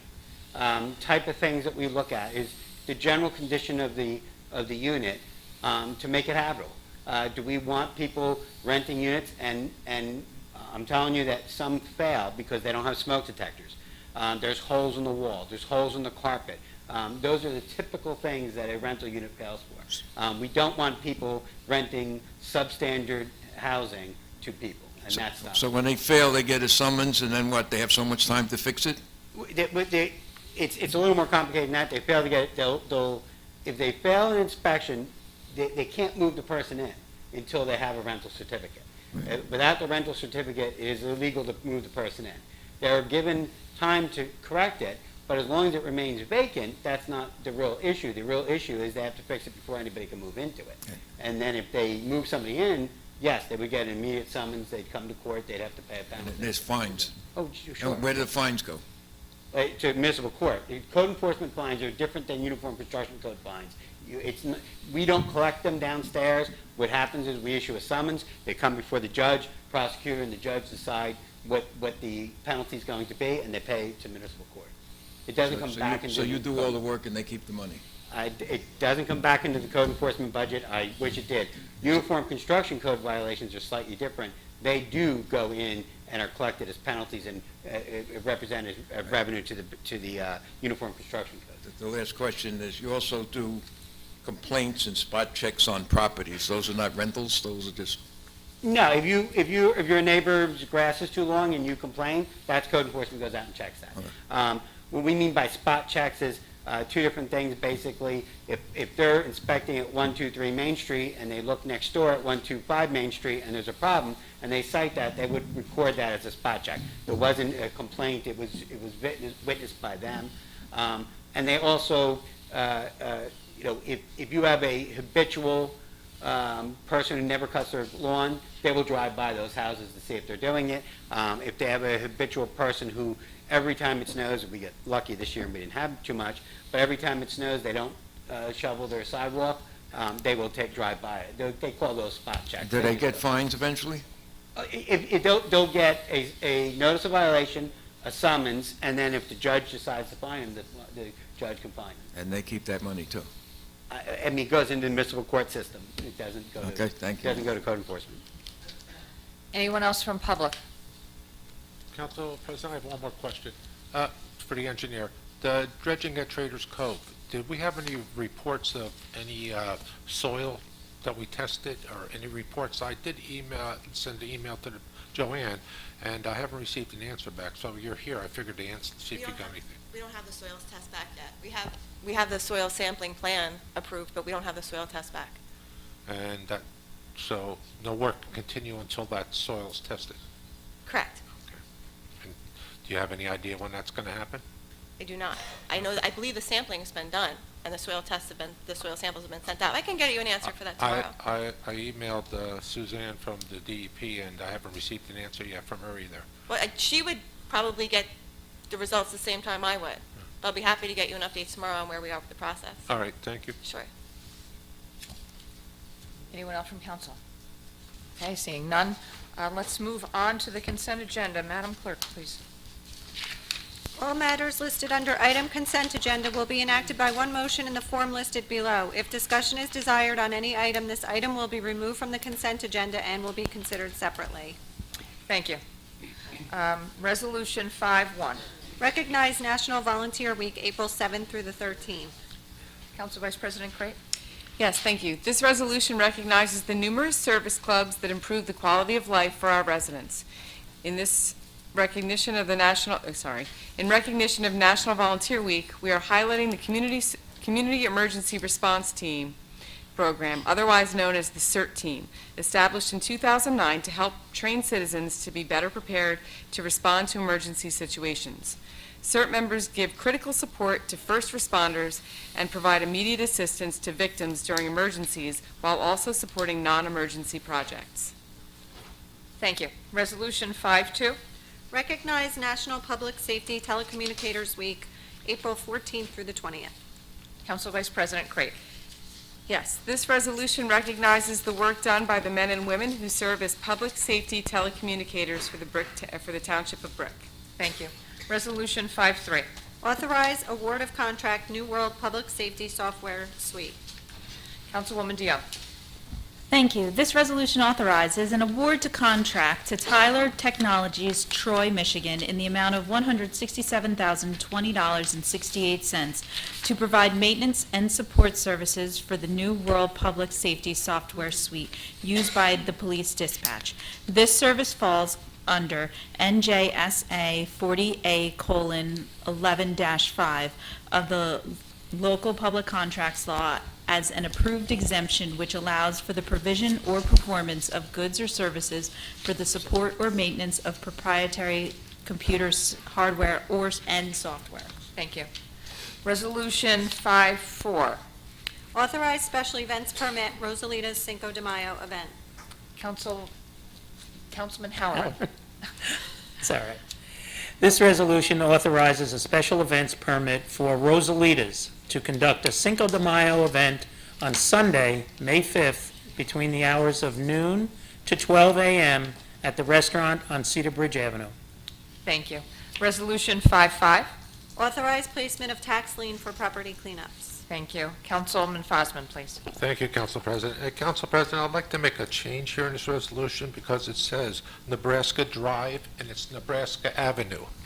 I went out to the house itself. It's in my area, and I checked the house out. Thank you very much. Madam Clerk, can we make that change? It's Avenue, not Drive. Yes, it says avenue in the resolution, so. Oh, it says Drive on here. Oh, okay. That's fine. This resolution authorizes the placement of a tax lien for a property cleanup at 506 Nebraska Drive, Block 1399.24, Lot 95, in the amount of $942.66. And I did go out and view the property, and the house is all boarded up, and I'm hoping somebody buys it and fixes it up and gets a nice family in there. Thank you, Councilman Fosman. Resolution 5-6, bond releases and reductions. Madam Clerk? Yes, thank you. 5-6A is an inspection fund release for Atlantic Property Development on North Bay Drive in the amount of $187.76. And 5-6B is an inspection fund release for Hosanta's Construction on Captain's Drive in the amount of $674.44. Thank you. Resolution 5-7. Authorize denial of release of performance guarantees New Visions Phase 1. Council Vice President Crate. Thank you. This resolution authorizes the denial for a release of the performance guarantee for Nobility Crest New Visions Phase 1. At the request of the applicant, our engineering department conducted an inspection of the site improvements to ascertain the status of improvements by the performance guarantees. Brick Township ordinance requires as-built drawings be submitted before the guarantee is considered for release. As each partial release is applied for, as-built drawings of the bonded improvements shall be submitted to the township engineer. The as-built plans have been submitted, however, there are several outstanding punch list items that have not yet been addressed. The engineer's recommendation that a full release of performance guarantees is not warranted until the punch list items are properly addressed. Thank you. Resolution 5-8. Authorize denial for release of performance guarantees, New Visions Phase 2. Thank you. Councilman Mamalo, please. Thank you, Council President. This resolution authorizes the denial for a release of the performance guarantees for Nobility Crest New Visions Phase 2. At the request of the applicant, our engineering department conducted an inspection of the site improvements to ascertain the status of the improvements by the performance guarantees. Brick Township ordinance requires as-built drawings be submitted before the guarantee is considered for release. As each partial release is applied for, as-built drawings of the bonded improvements shall be submitted to the township engineer. The as-built plans have not been submitted, and therefore no release can be approved. Thank you. Resolution 5-9. Authorize denial for release of performance guarantees, New Visions Phase 3. Thank you. Councilman Halloran, please. Thank you, Council President. This resolution authorizes the denial for a release of the performance guarantees for Nobility Crest New Visions Phase 3. At the request of the applicant, our engineering department conducted an inspection of the site improvements to ascertain the status of improvements by the performance guarantees. Brick Township ordinance requires as-built drawing to be submitted before the guarantee is considered for release. As each partial release is applied for, as-built drawings of the bonded improvements shall be submitted to the township engineer. The as-built plans have not been submitted, and therefore no release can be approved. Thank you. Resolution 5-10, tax collector, Mrs. Bergen. Yes, thank you. Tax overpayments for the year 2018, Block 134, Lot 15, in the amount of $212.48. Thank you. Resolution 5-11. Authorize addition to the alternate prosecutor pool. Thank you. This resolution authorizes the addition of Suzanne Brennan Esquire to the firm Grace Marmero and Associates LLP to be added to the alternate municipal prosecutor pool. Right, that ends the consent agenda. Open to council for questions or comments. How many people, Council President, how many people are in the pool for alternate public defender? Okay, is that this firm, Grace Memorial, is a law firm, and they've been appointed as the municipal prosecutor. The municipal court requires each attorney who's going to appear in court to be named as part of a resolution or to authorize them to appear in court. There's not any additional cost to the township for that. It's simply a matter required by the municipal court to have them specifically identified. Well, how many firms are in One. the pool? Just this one? Grace Memorial is the firm, and I think there are 3 attorneys at that firm. That firm. Okay, Right. thank you. Thank you, Mr. Starkey. Any other questions from council? Close council. Motion and a second? Motion. Second. Okay, motion by Councilwoman Pontoriero, seconded by Council Vice President Crate. Open to public for comments on the resolutions. Seeing none, close public. Roll call. Councilman Fosman. Yes. Councilwoman Pontoriero. Yes. Councilwoman DeYoung. Yes. Councilman Mamalo. Yes. Councilman Halloran. Yes. Vice President Crate. Yes. President Zapsik. Yes. Thank you. Item 512. Be it resolved by the Township Council of the Township of Brick that the following bills be paid and that the mayor and clerk be and are hereby authorized to draw orders on the treasurer for the amounts of the same. Computer bill resolution in the amount of $1,879,210.32. Thank you. Open to council for questions or comments. Yes. Councilman Fosman. My first one was on page 1, but it's all county exterior, so we already got that answered by Mr. Newman. Actually, we all had the same question, so thank you for asking that and getting that answered for us. All right. page 5. It's the senior busing. I noticed there was, for 4 months, we paid $33,000 out for senior busing. This is no bus trips to, for Windward Beach for Summerfest or anything. This is just our seniors. And like I said last week, we should have had our own buses back then, because it comes out to over $100,000 a year busing our seniors. A brand new bus is $75,000. I wanted to do this back in 2014 and get part-time drivers, senior part-time drivers who already are licensed. We could already paid them buses off and profited money. We would have saved money in the long run. I just want to bring that up. And page 8. Let me get page 8 here.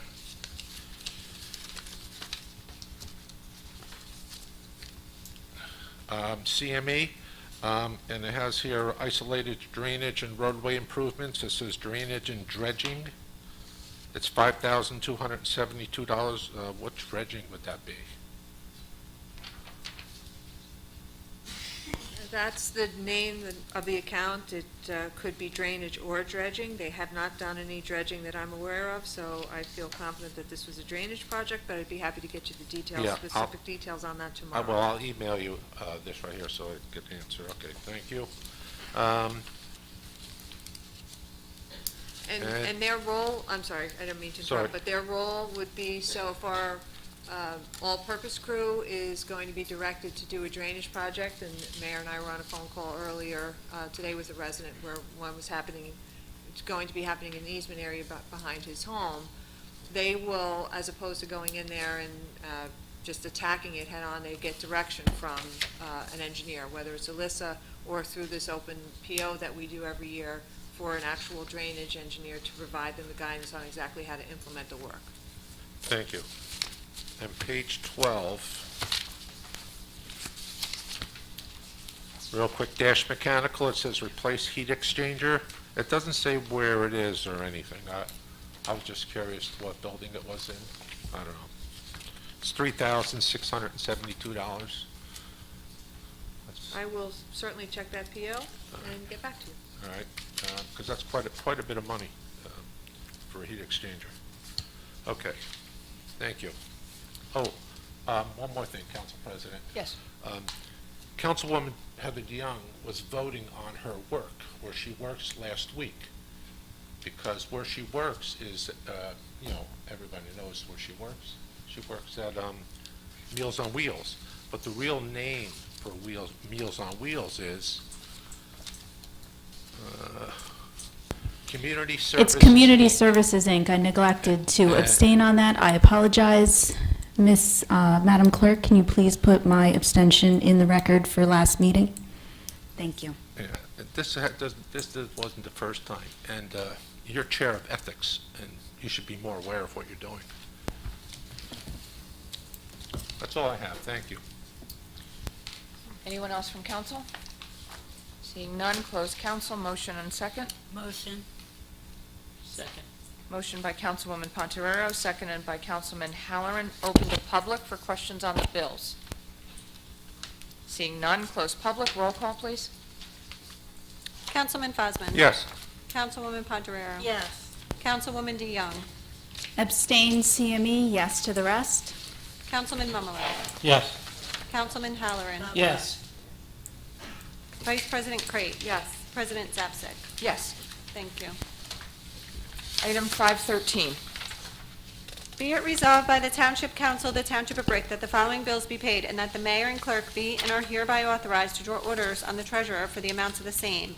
Manual bill resolution in the amount of $1,647,262.46. Thank you. Open to council. Seeing none, close council. Motion and second, please. Motion. Second. Motion by Councilwoman Pontoriero, seconded by Council Vice President Crate. Open to public for questions on the manual bill resolution. Seeing none, close public. Roll call, please. Councilman Fosman? Yes. Councilwoman Pontoriero? Yes. Councilwoman DeYoung?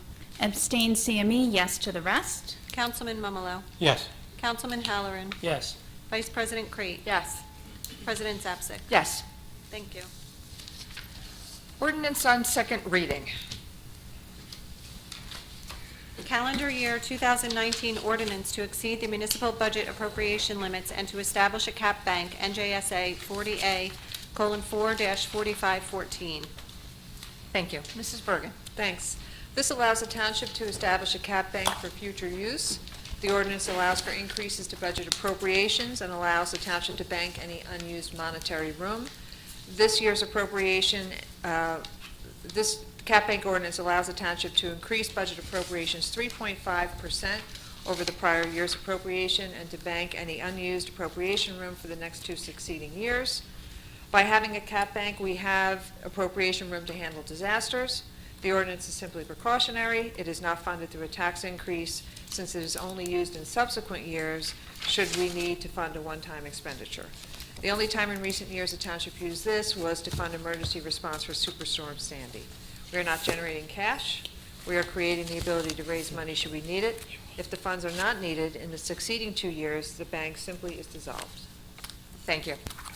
Open to council for questions or comments. Seeing none, close council. May I have a motion and a second? Motion? Motion by Councilman Fosman, second by Councilwoman Pontoriero. Open to public. Seeing none, close public. Roll call, please. Councilman Fosman? Yes. Councilwoman Pontoriero? Yes. Councilwoman DeYoung? Yes. Councilman Mummolo? Yes. Councilman Halloran? Yes. Vice President Crate? Yes. President Zapsik? Yes. Thank you.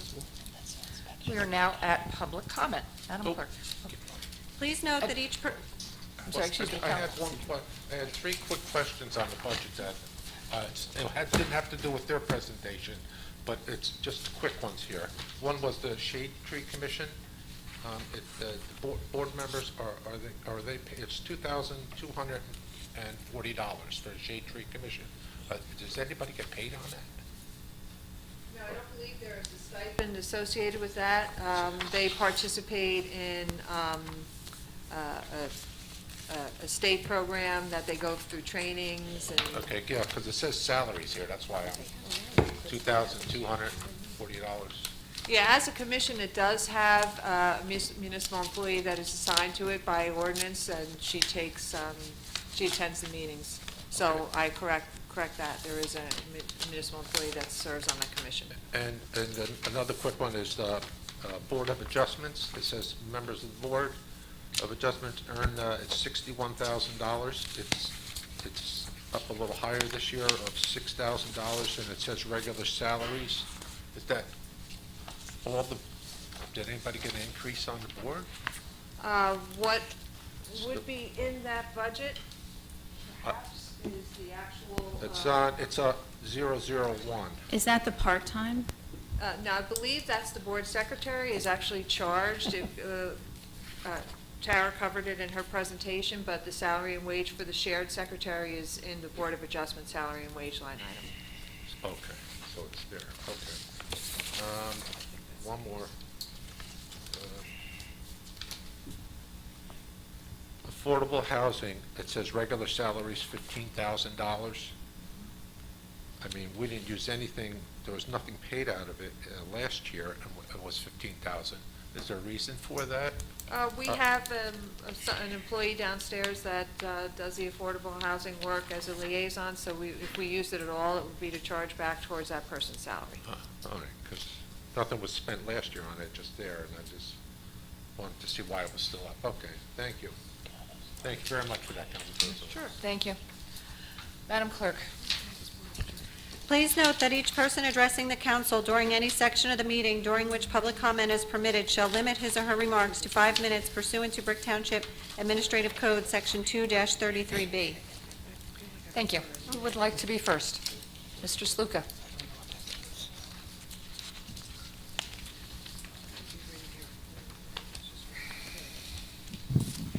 Thank you, John Sluka, 950 Sylvia Court.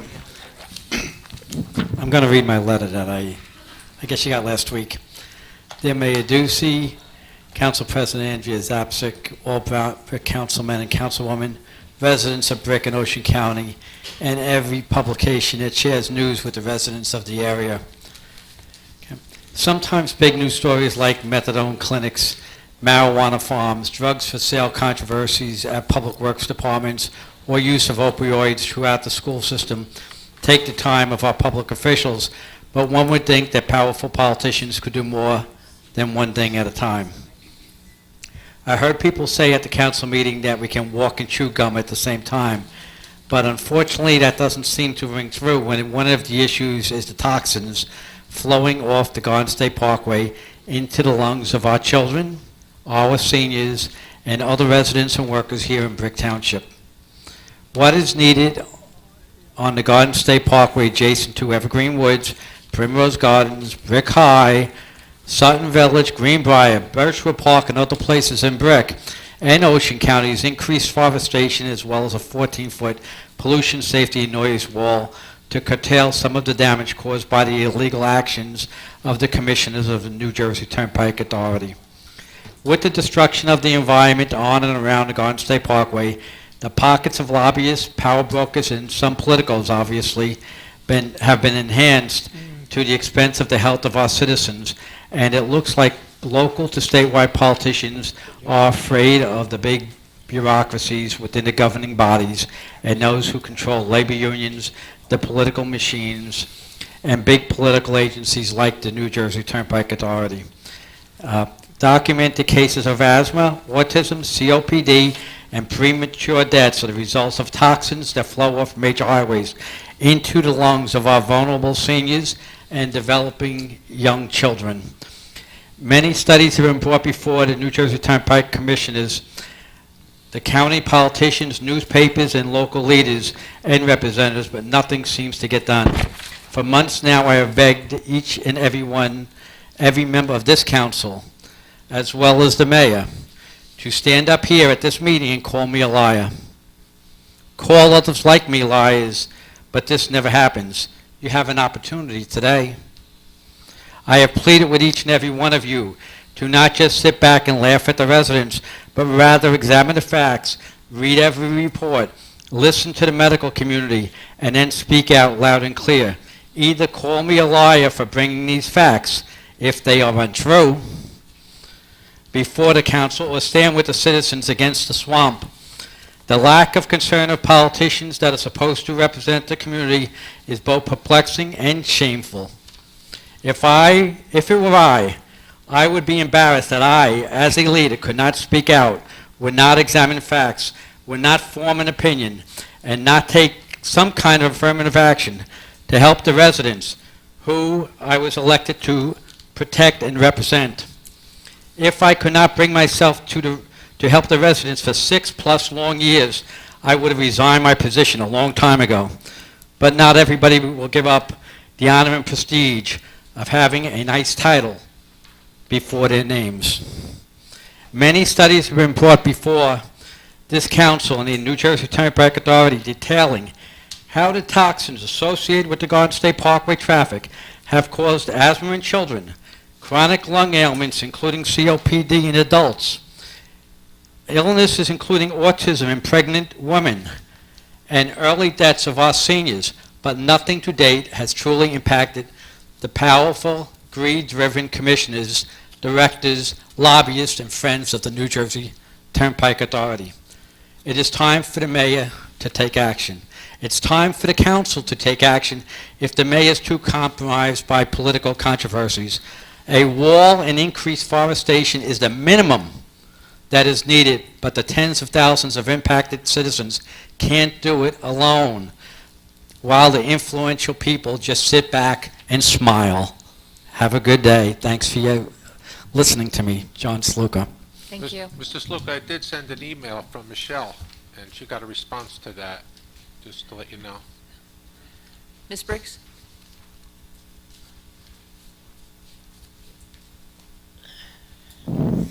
Melanie Briggs. I saw in the news this morning the governor made a statement that he's found $50 million to help the Sandy people. Have we heard anything? Yeah, I heard it. That's it? Yeah. Available money that they funded from the federal government in the amount of $53 million, I believe it was. Is Brick gonna get any for the people? We have the second most devastation here in our town, so I would assume so, That's why yes. I'm asking. I'm just wondering, when he said paying more rental, I'm sure these people have been either homeless or found someplace to live in the amount of time. They didn't pay for that much rental in the beginning of it. So what are they gonna do, hunt them down and say, now we're gonna pay your rental? It's about funding the program. A lot of people, what happened is they got the grants, they paid money to contractors ran away with their money, Mhm. and then there was no money to complete, so these dollars are gonna be used to complete those projects where the But contractors he said he's gonna ran pay away. for rental. He's extending the rental program for those people. They're gonna be out of their house when it gets elevated and all, sure, yep. Okay. And I have a question for Mr. Sluka. How do you find out who's gotten COPD or who's gotten autism, or where do you get the numbers from? Thank you. Anyone else from public? Yes, sir.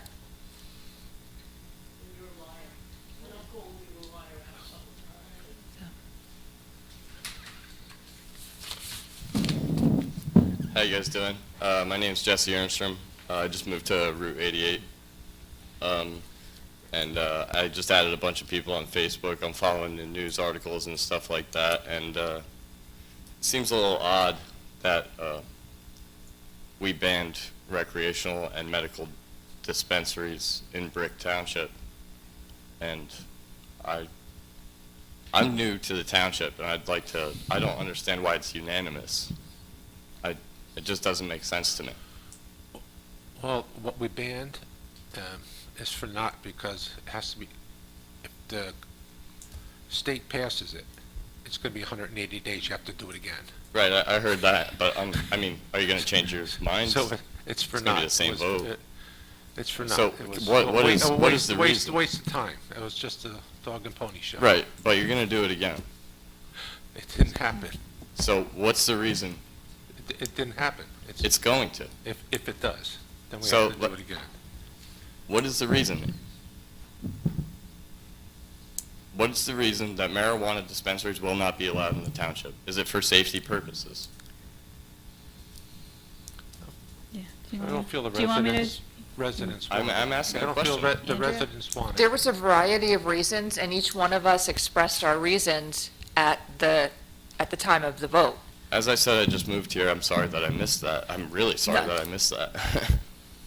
But it just doesn't make sense, because cannabis has saved my life, and now I work in the cannabis industry. I mean, I have to commute an hour and a half to work in order to live in this state, and I still have to have a second job, granted, but at the same time, it would be wonderful if more dispensaries would be allowed.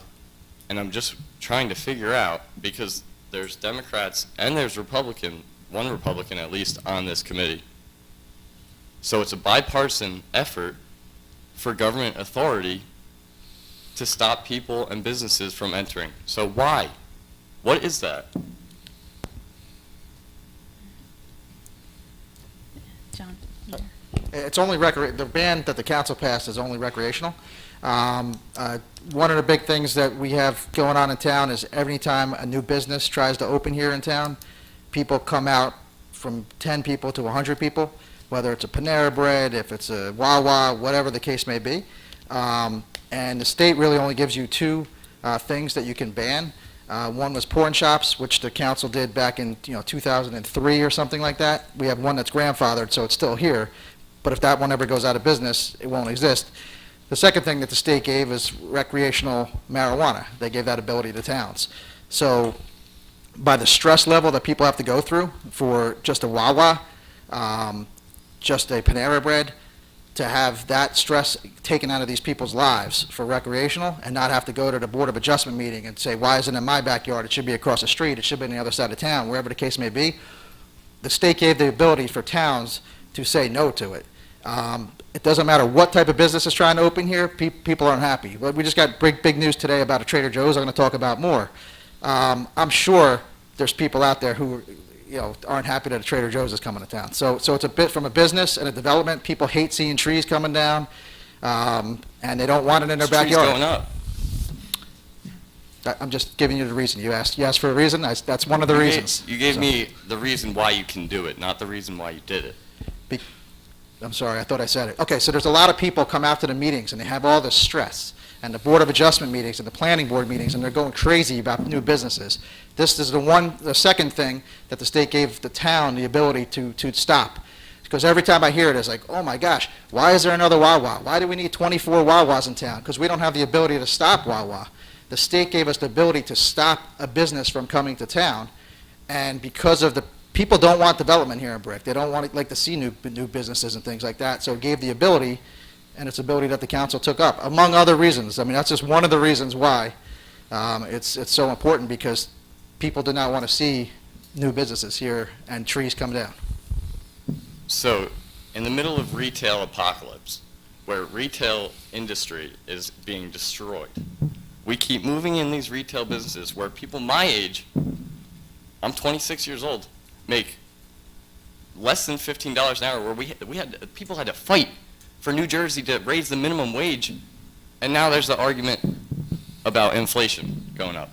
So now, those people finally get the $15 minimum wage, and now they have to feel like shit. Sorry. Now they have to feel awful for getting $15 an hour at these retail. I think we should be focusing, like when we bring businesses into a township, we should be thinking about the economic viability. I make decent money at the dispensary. It is a gainful employment. I love my job. How many people that are 26 years old do you know love their job?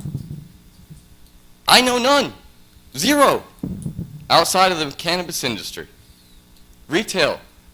I know people that work 3 jobs. Miserable. Living with their parents at 32 years old. 32! 3 jobs. They can't afford to rent. They can't afford to throw their money in a dumpster. It's not even an investment. But when a business comes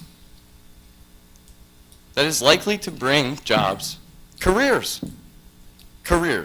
in an industry that's about to explode across America, it is fiscally irresponsible to turn away businesses like that. And I just don't understand. Why? Is it safety? You say people are stressed? Who's stressed? Other corporations? Wawa's stressed? And what is that? Who's stressed? All the residents that come to each and every one of these meetings, and they're here, they're holding up signs, they're camping out here, they don't want a Panera Bread, they don't want a motel, they don't want Wawa, they don't want Royal Farms, whatever the case may be. But they want government authority. You're arguing 2 different things. I just don't understand. I'd love for these residents, if these residents are here today, if they come to the next meeting, I plan on being at as many meetings as possible. I have to skip rugby practice to be here. I have to do things to be here. Go to any Board of Adjustment meeting, Please, they'll be there. everybody, when is the Board of Adjustment meeting? I would love to go. They meet Wednesdays. Yeah, it's on the website. I'll be there. Thank you. Anyone else from public? Mr. Finelli?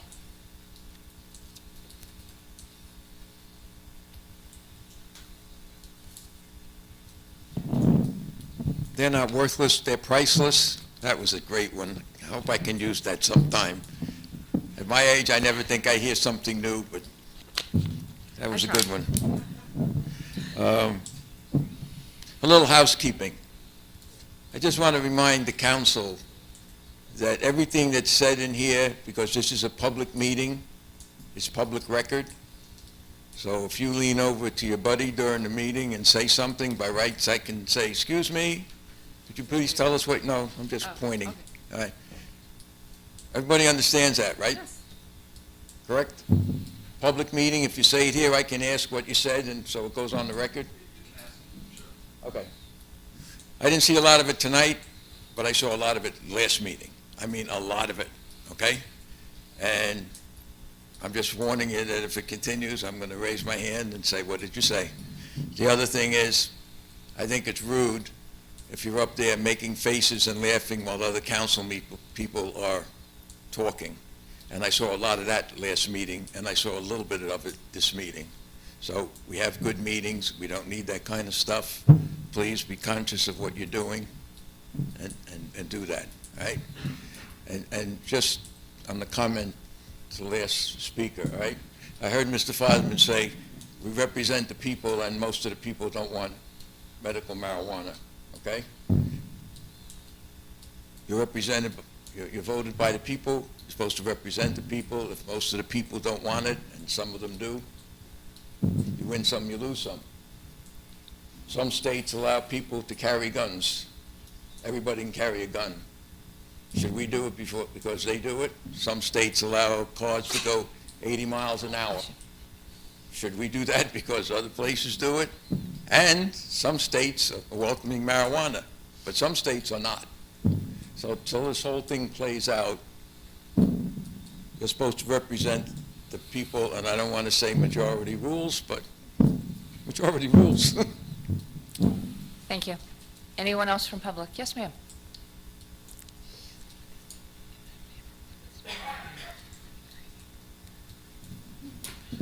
Roxanne Jones of West Princeton Avenue. Regardless to the cannabis, well, here's what I have to say.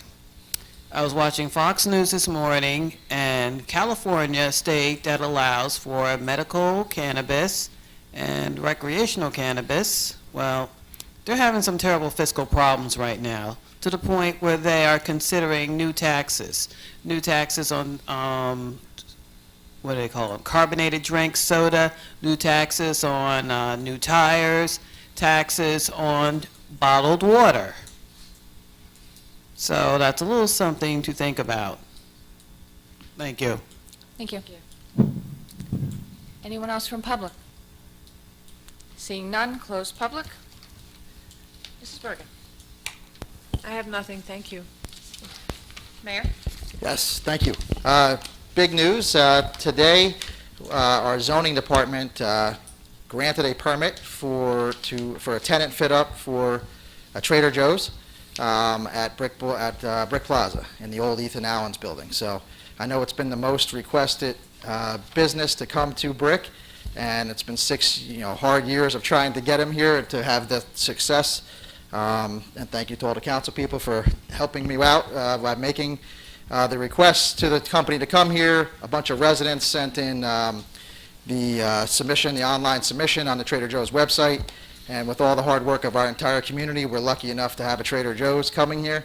A lot of people are excited. Like I said, I'm sure there's going to be people who are saying it's a terrible idea and it shouldn't be here and everything else, but that's what happens with everything. And like Mr. Finelli said, some people, the majority usually comes out ahead. So I know for sure Toms River and some other surrounding towns, I talked to some of their government officials, and they are not happy that we have it here in Brick, but too bad. Come here to Brick and use our Trader Joe's, but it's here in Brick, and it's a big accomplishment and something that's we've been trying to do for years.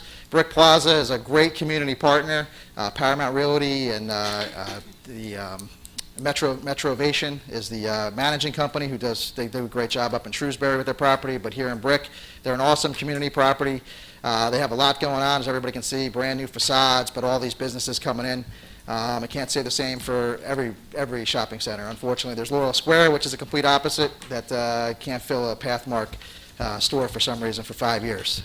But thank you very much to Metrovation and everybody for all that hard work. And there's going to be big announcements of when they're going to be opening and all that. That's all to come. But the only news I have is that an actual zoning permit was submitted, and then it was actually approved today. They're going to do more permits to do the outside, to do signs and things like that, but it is definitely a huge step here today. I also want to let everybody know, we started doing these mayor shows. They are videos. The first one, Gene Donatello, our township historian, wanted to basically go over the famous homes of Brick. So that's available. It's on B20. It's also it's on YouTube, so there's a link directly from our website.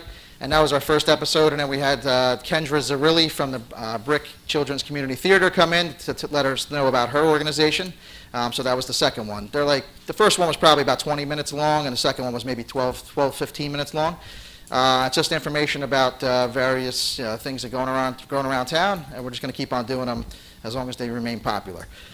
I did have the opportunity to go out to the New Jersey League of Municipalities, the Mayor's Legislative Day. That was on April 5th, and out there you get to mostly hear from some of the legislatures, but I actually got a chance to meet with representatives of the governor's office. The governor wasn't there, and the only topic I talked about with the person who I met with was the Evergreen Woods Wall, and that's based upon the association from Evergreen Woods recently sent a letter out to the governor asking him to come to Brick and explaining the entire situation. And when I received that letter, we followed up with our own letter saying, Governor, this is important.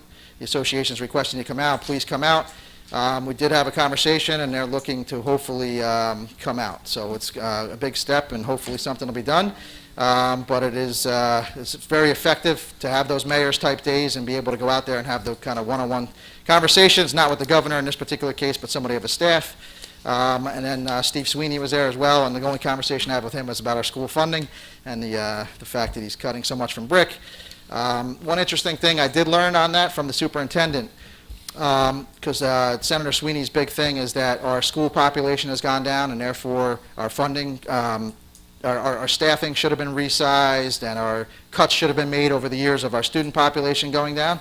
What I found out from the superintendent is actually when we were kind of at the height of our student population, we had about anywhere between 33 to 36 kids in each of our classes. And because of the enrollment going down, but the staffing remained the same, we're now normalized. We're at the rate of, we're having 25 kids, 24 kids, 22 to 25 kids in each class, which is normalized and normal.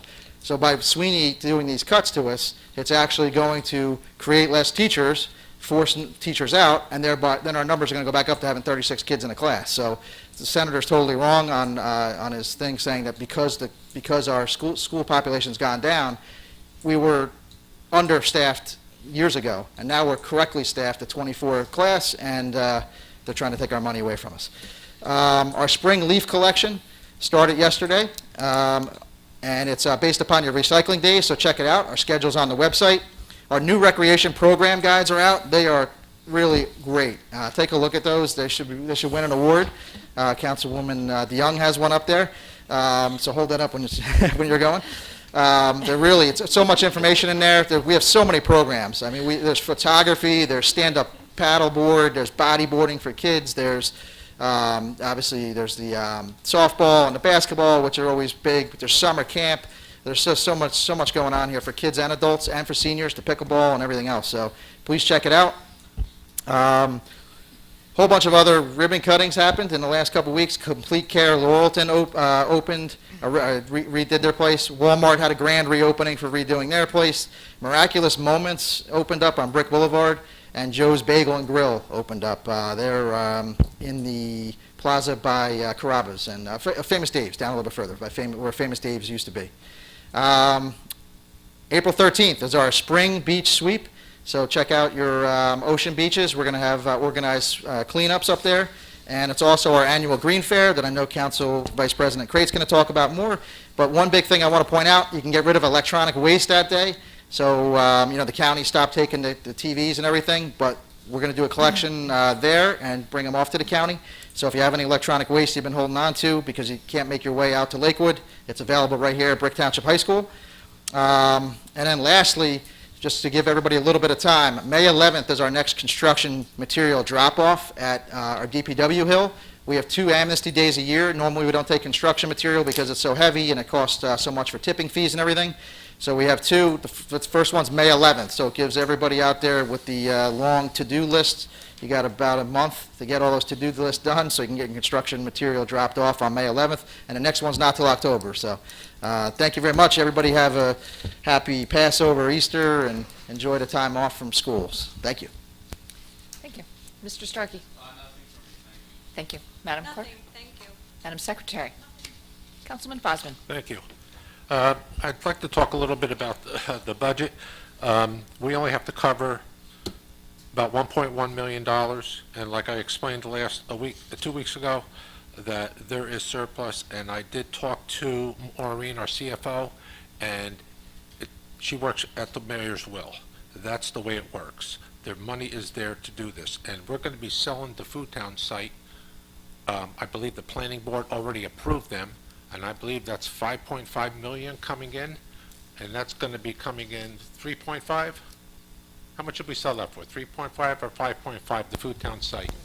That was 5.5, right? It's not sold, it's 5.5 million, but it's not sold, so we can't use it in this year's budget, of Yeah, course, but- you know that, though, Right, right? it was, planning board had its approval. And once the approval, Joanne said, once we approved it in the planning board, that we can close on the property. They'll require all approvals, that includes state approvals such as CAFR approval, which they do not have yet, but there's a wetlands approval is needed, Ocean County soils, but we will be closing at some point in the future, but because it has not closed yet, we cannot I include know, I it understand you can't put it in in. this but- year's budget, right? But according to the news reports out there, they're supposed to be starting in the fall. So if that money does come in, that can be used in operating budget. No, it cannot be used in this year's budget, no, sir, no. If the closing happens this year, it cannot be included in this year's operating budget. That's not my rules, those are the state rules on finance. Going by the minutes of the business of finance. I don't know what they say, but I can tell you under state law, it cannot be included in this year's budget. Okay, but we can still come out with a zero, and I know where we can get $1 more million. Somebody, Scarpelli Bogan, she gave us $5,000 back out of that $1 million she took. How come we're not going after that money? She has a boat, $500,000 home, and we're sitting back here on our hands. That money it's subject to a court order, and the money is being repaid in increments through the Ocean County Probation Department, which will come to benefit to the township. And do you have any updates on how much money we're getting and when we're getting it from her? I'll tell you the update I have. I spoke with the Ocean County Probation Department last week on this topic. They have collected several payments from her. The person I spoke with did not have the amounts in front of them and said they'd get back to me. Those amounts, because it's sort of the payments are starting, they haven't yet gotten them to the township, but she said to me in several weeks they will have it collected, calculated, and transmitted, and then they'll get on a more regular process of collecting and transmitting it to us regularly. Are we only garnishing her paycheck? How come the state, when someone takes $1 million from somebody, they should be going after the house, they should be going after the boat that she has, and getting our money back, just the taxpayers' money. Now, we're going to have to raise taxes because this person did this to Yes, our sir. town, just stole our money. The process that goes through it, she was convicted I know. of a criminal offense. She is currently, or she has been released from jail. She is required to work 2 jobs, and those payments are to be made through Ocean County Probation. The amount of her repayment, she has to repay the total value that she stole. Yeah, it's almost $1 million. The amount of the, I think it's weekly or biweekly payments, is set by the court after a report on what finances she has available and what is available from her assets in order to repay. And it's a fairly extensive process the court goes through to make that determination. And then there's an order entered, and she has to comply with that order. So she has to work 2 jobs and pay us. She'll probably die before we get our money back. I don't know what the amount is, so I can find that out for you. I appreciate that. But we still have the money in the budget. We still can do it. The numbers can be done the right way. When I spoke to a CFO, it can be done. It's just that Mayor decided to pay down debt instead of give a 0 rate increase for our residents. That's all I have to say. That's on that there. I'd just like to thank the CERT Team volunteers. And they came in today. It was very nice to see them. I know a few of them there, and for doing it with the town. And the National Public Safety Telecommunications Week. I was just surprised that the chair didn't do the presentation for public safety. She's the public safety chair. She should be doing the presentation. I was surprised at that there. She works hard at her on her committee. I'd like to thank Tara Paxton, Chris Romano, Dan Newman, and Alyssa Cummings for coming out and giving their presentations. I have a few words about the Neighborhood Watch, which I spearheaded long ago. As now we have over 800 residents participating in the program, 79 meetings last year, 86 Neighborhood Watch groups, and thank you to Chief Riccio, along with his department, as well as all the residents who are involved. They really stepped up and are working well with the community. Public Works, at the last council meeting, a comment was made about our Public Works Department by a council colleague. Let me remind everybody here on this dais, I have served as a councilman for the past 8 years. From the beginning, when the department was targeted for extinction back in 2012, they were going to get rid of it. I supported Public Works all the way, and to this day, my support has not wavered. I am very proud of that department. They do a very good job. I just want everybody to know that. And I'm glad Trader Joe's coming, and thank the residents who all wrote in about Trader Joe's. I think they did a great job there. And it's coming into the center of town. I was hoping it would go into the Food Town market, but where Food Town, where Pathmark used to be. I was hoping it would go a little bit that way, but I guess they got a better deal over here. And that's all I have to say. Thank you. Thank you. Councilwoman Pontoriero. Thank you, Madam President. I wanted to thank the members of the CERT team. The CERT team were the individuals who volunteered to come out with our council members door to door when we were starting the Neighborhood Watch to alert the residents in the individual areas that we were in fact starting a Neighborhood Watch in their area. So these people do a lot of good work for our town. I was so happy to see them recognized here today. Also, the month of April is Head and Neck Cancer Awareness Month. Sloan Kettering in Monmouth County offers free screenings for head and neck cancer. You can find out about the dates that are available online through the Sloan Kettering website. Again, it is free. People should know that sometimes head and neck cancer manifests itself, as it did with me, as just a small little mark on someone's tongue. So if you have a little bruise on your tongue and you think, oh, maybe I just bit my tongue like I thought, you may want to get that checked out, or you should get it checked out by your dentist, because head and neck cancer has a notoriously high rate of mortality. So be very conscientious this month for speaking up to your dentist, looking for evidence of head and neck cancer in your mouth. Take the opportunity to have a free screening done at Sloan Kettering if you're able.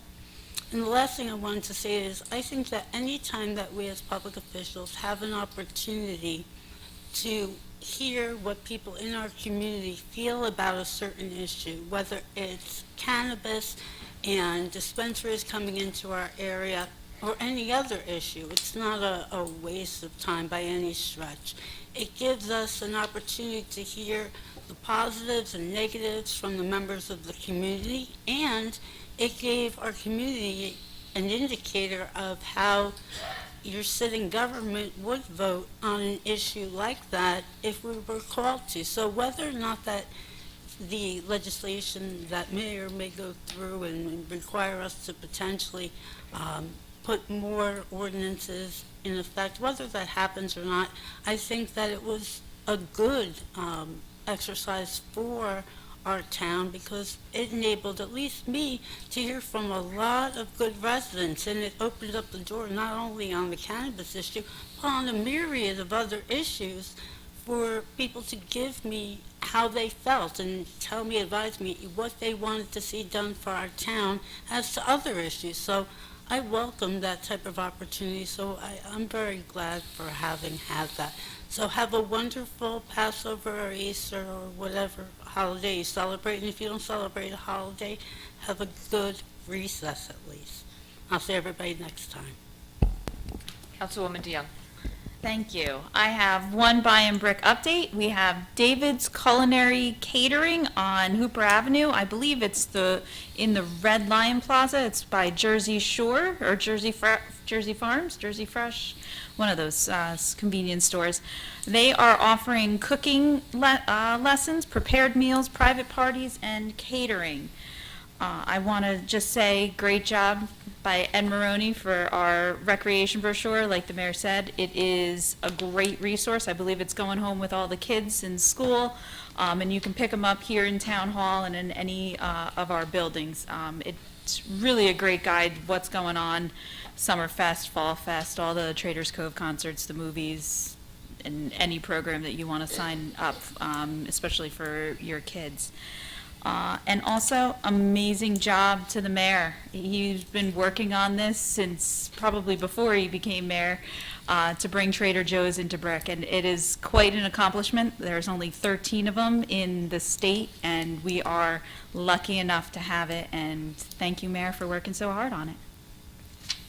Thank you. Councilman Mamalo. Thank you, Council President.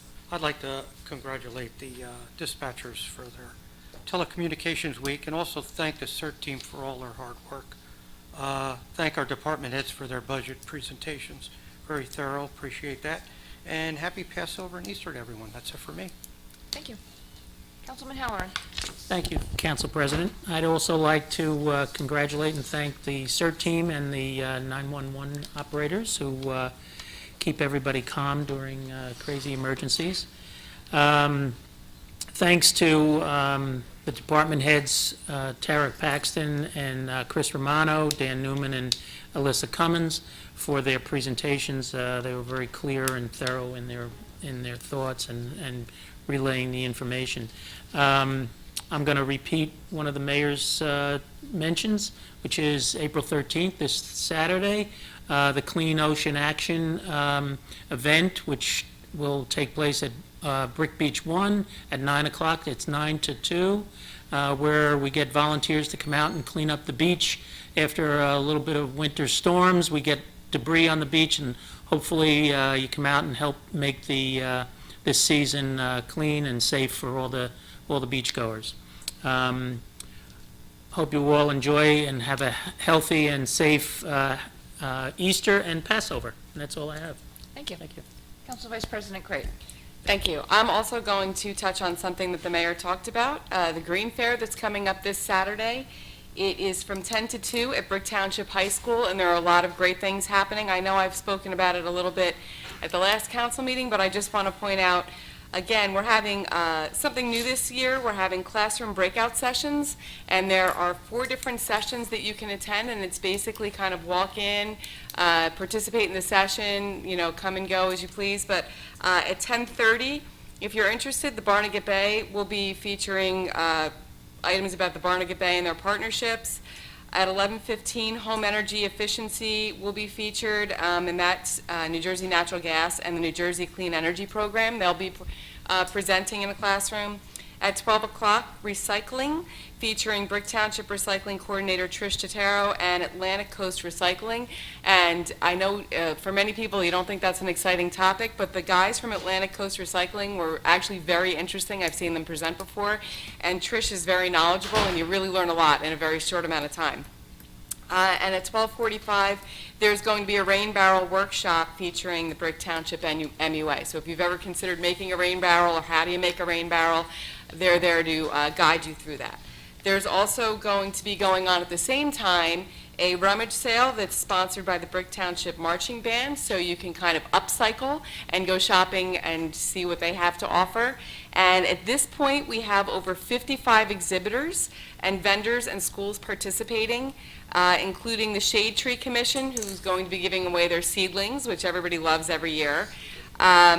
There's also going to be a whole bunch of door prizes that we're giving away, including 6 80-gallon Earth Machine composters. We have a rain barrel. We have some seed starter kits with seeds, eco-friendly fertilizer, passes to Jenkinson's Aquarium, some raised garden beds, and Brick Recycling, as mentioned earlier, will be there to take all of your electronics. So all that e-waste that you have laying around your house that you don't really know what to do with because you can't throw it in the garbage, this is your time to at the very least, stop by and drop those items off. So we'd love to see you come out on Saturday, this Saturday from 10 to 2.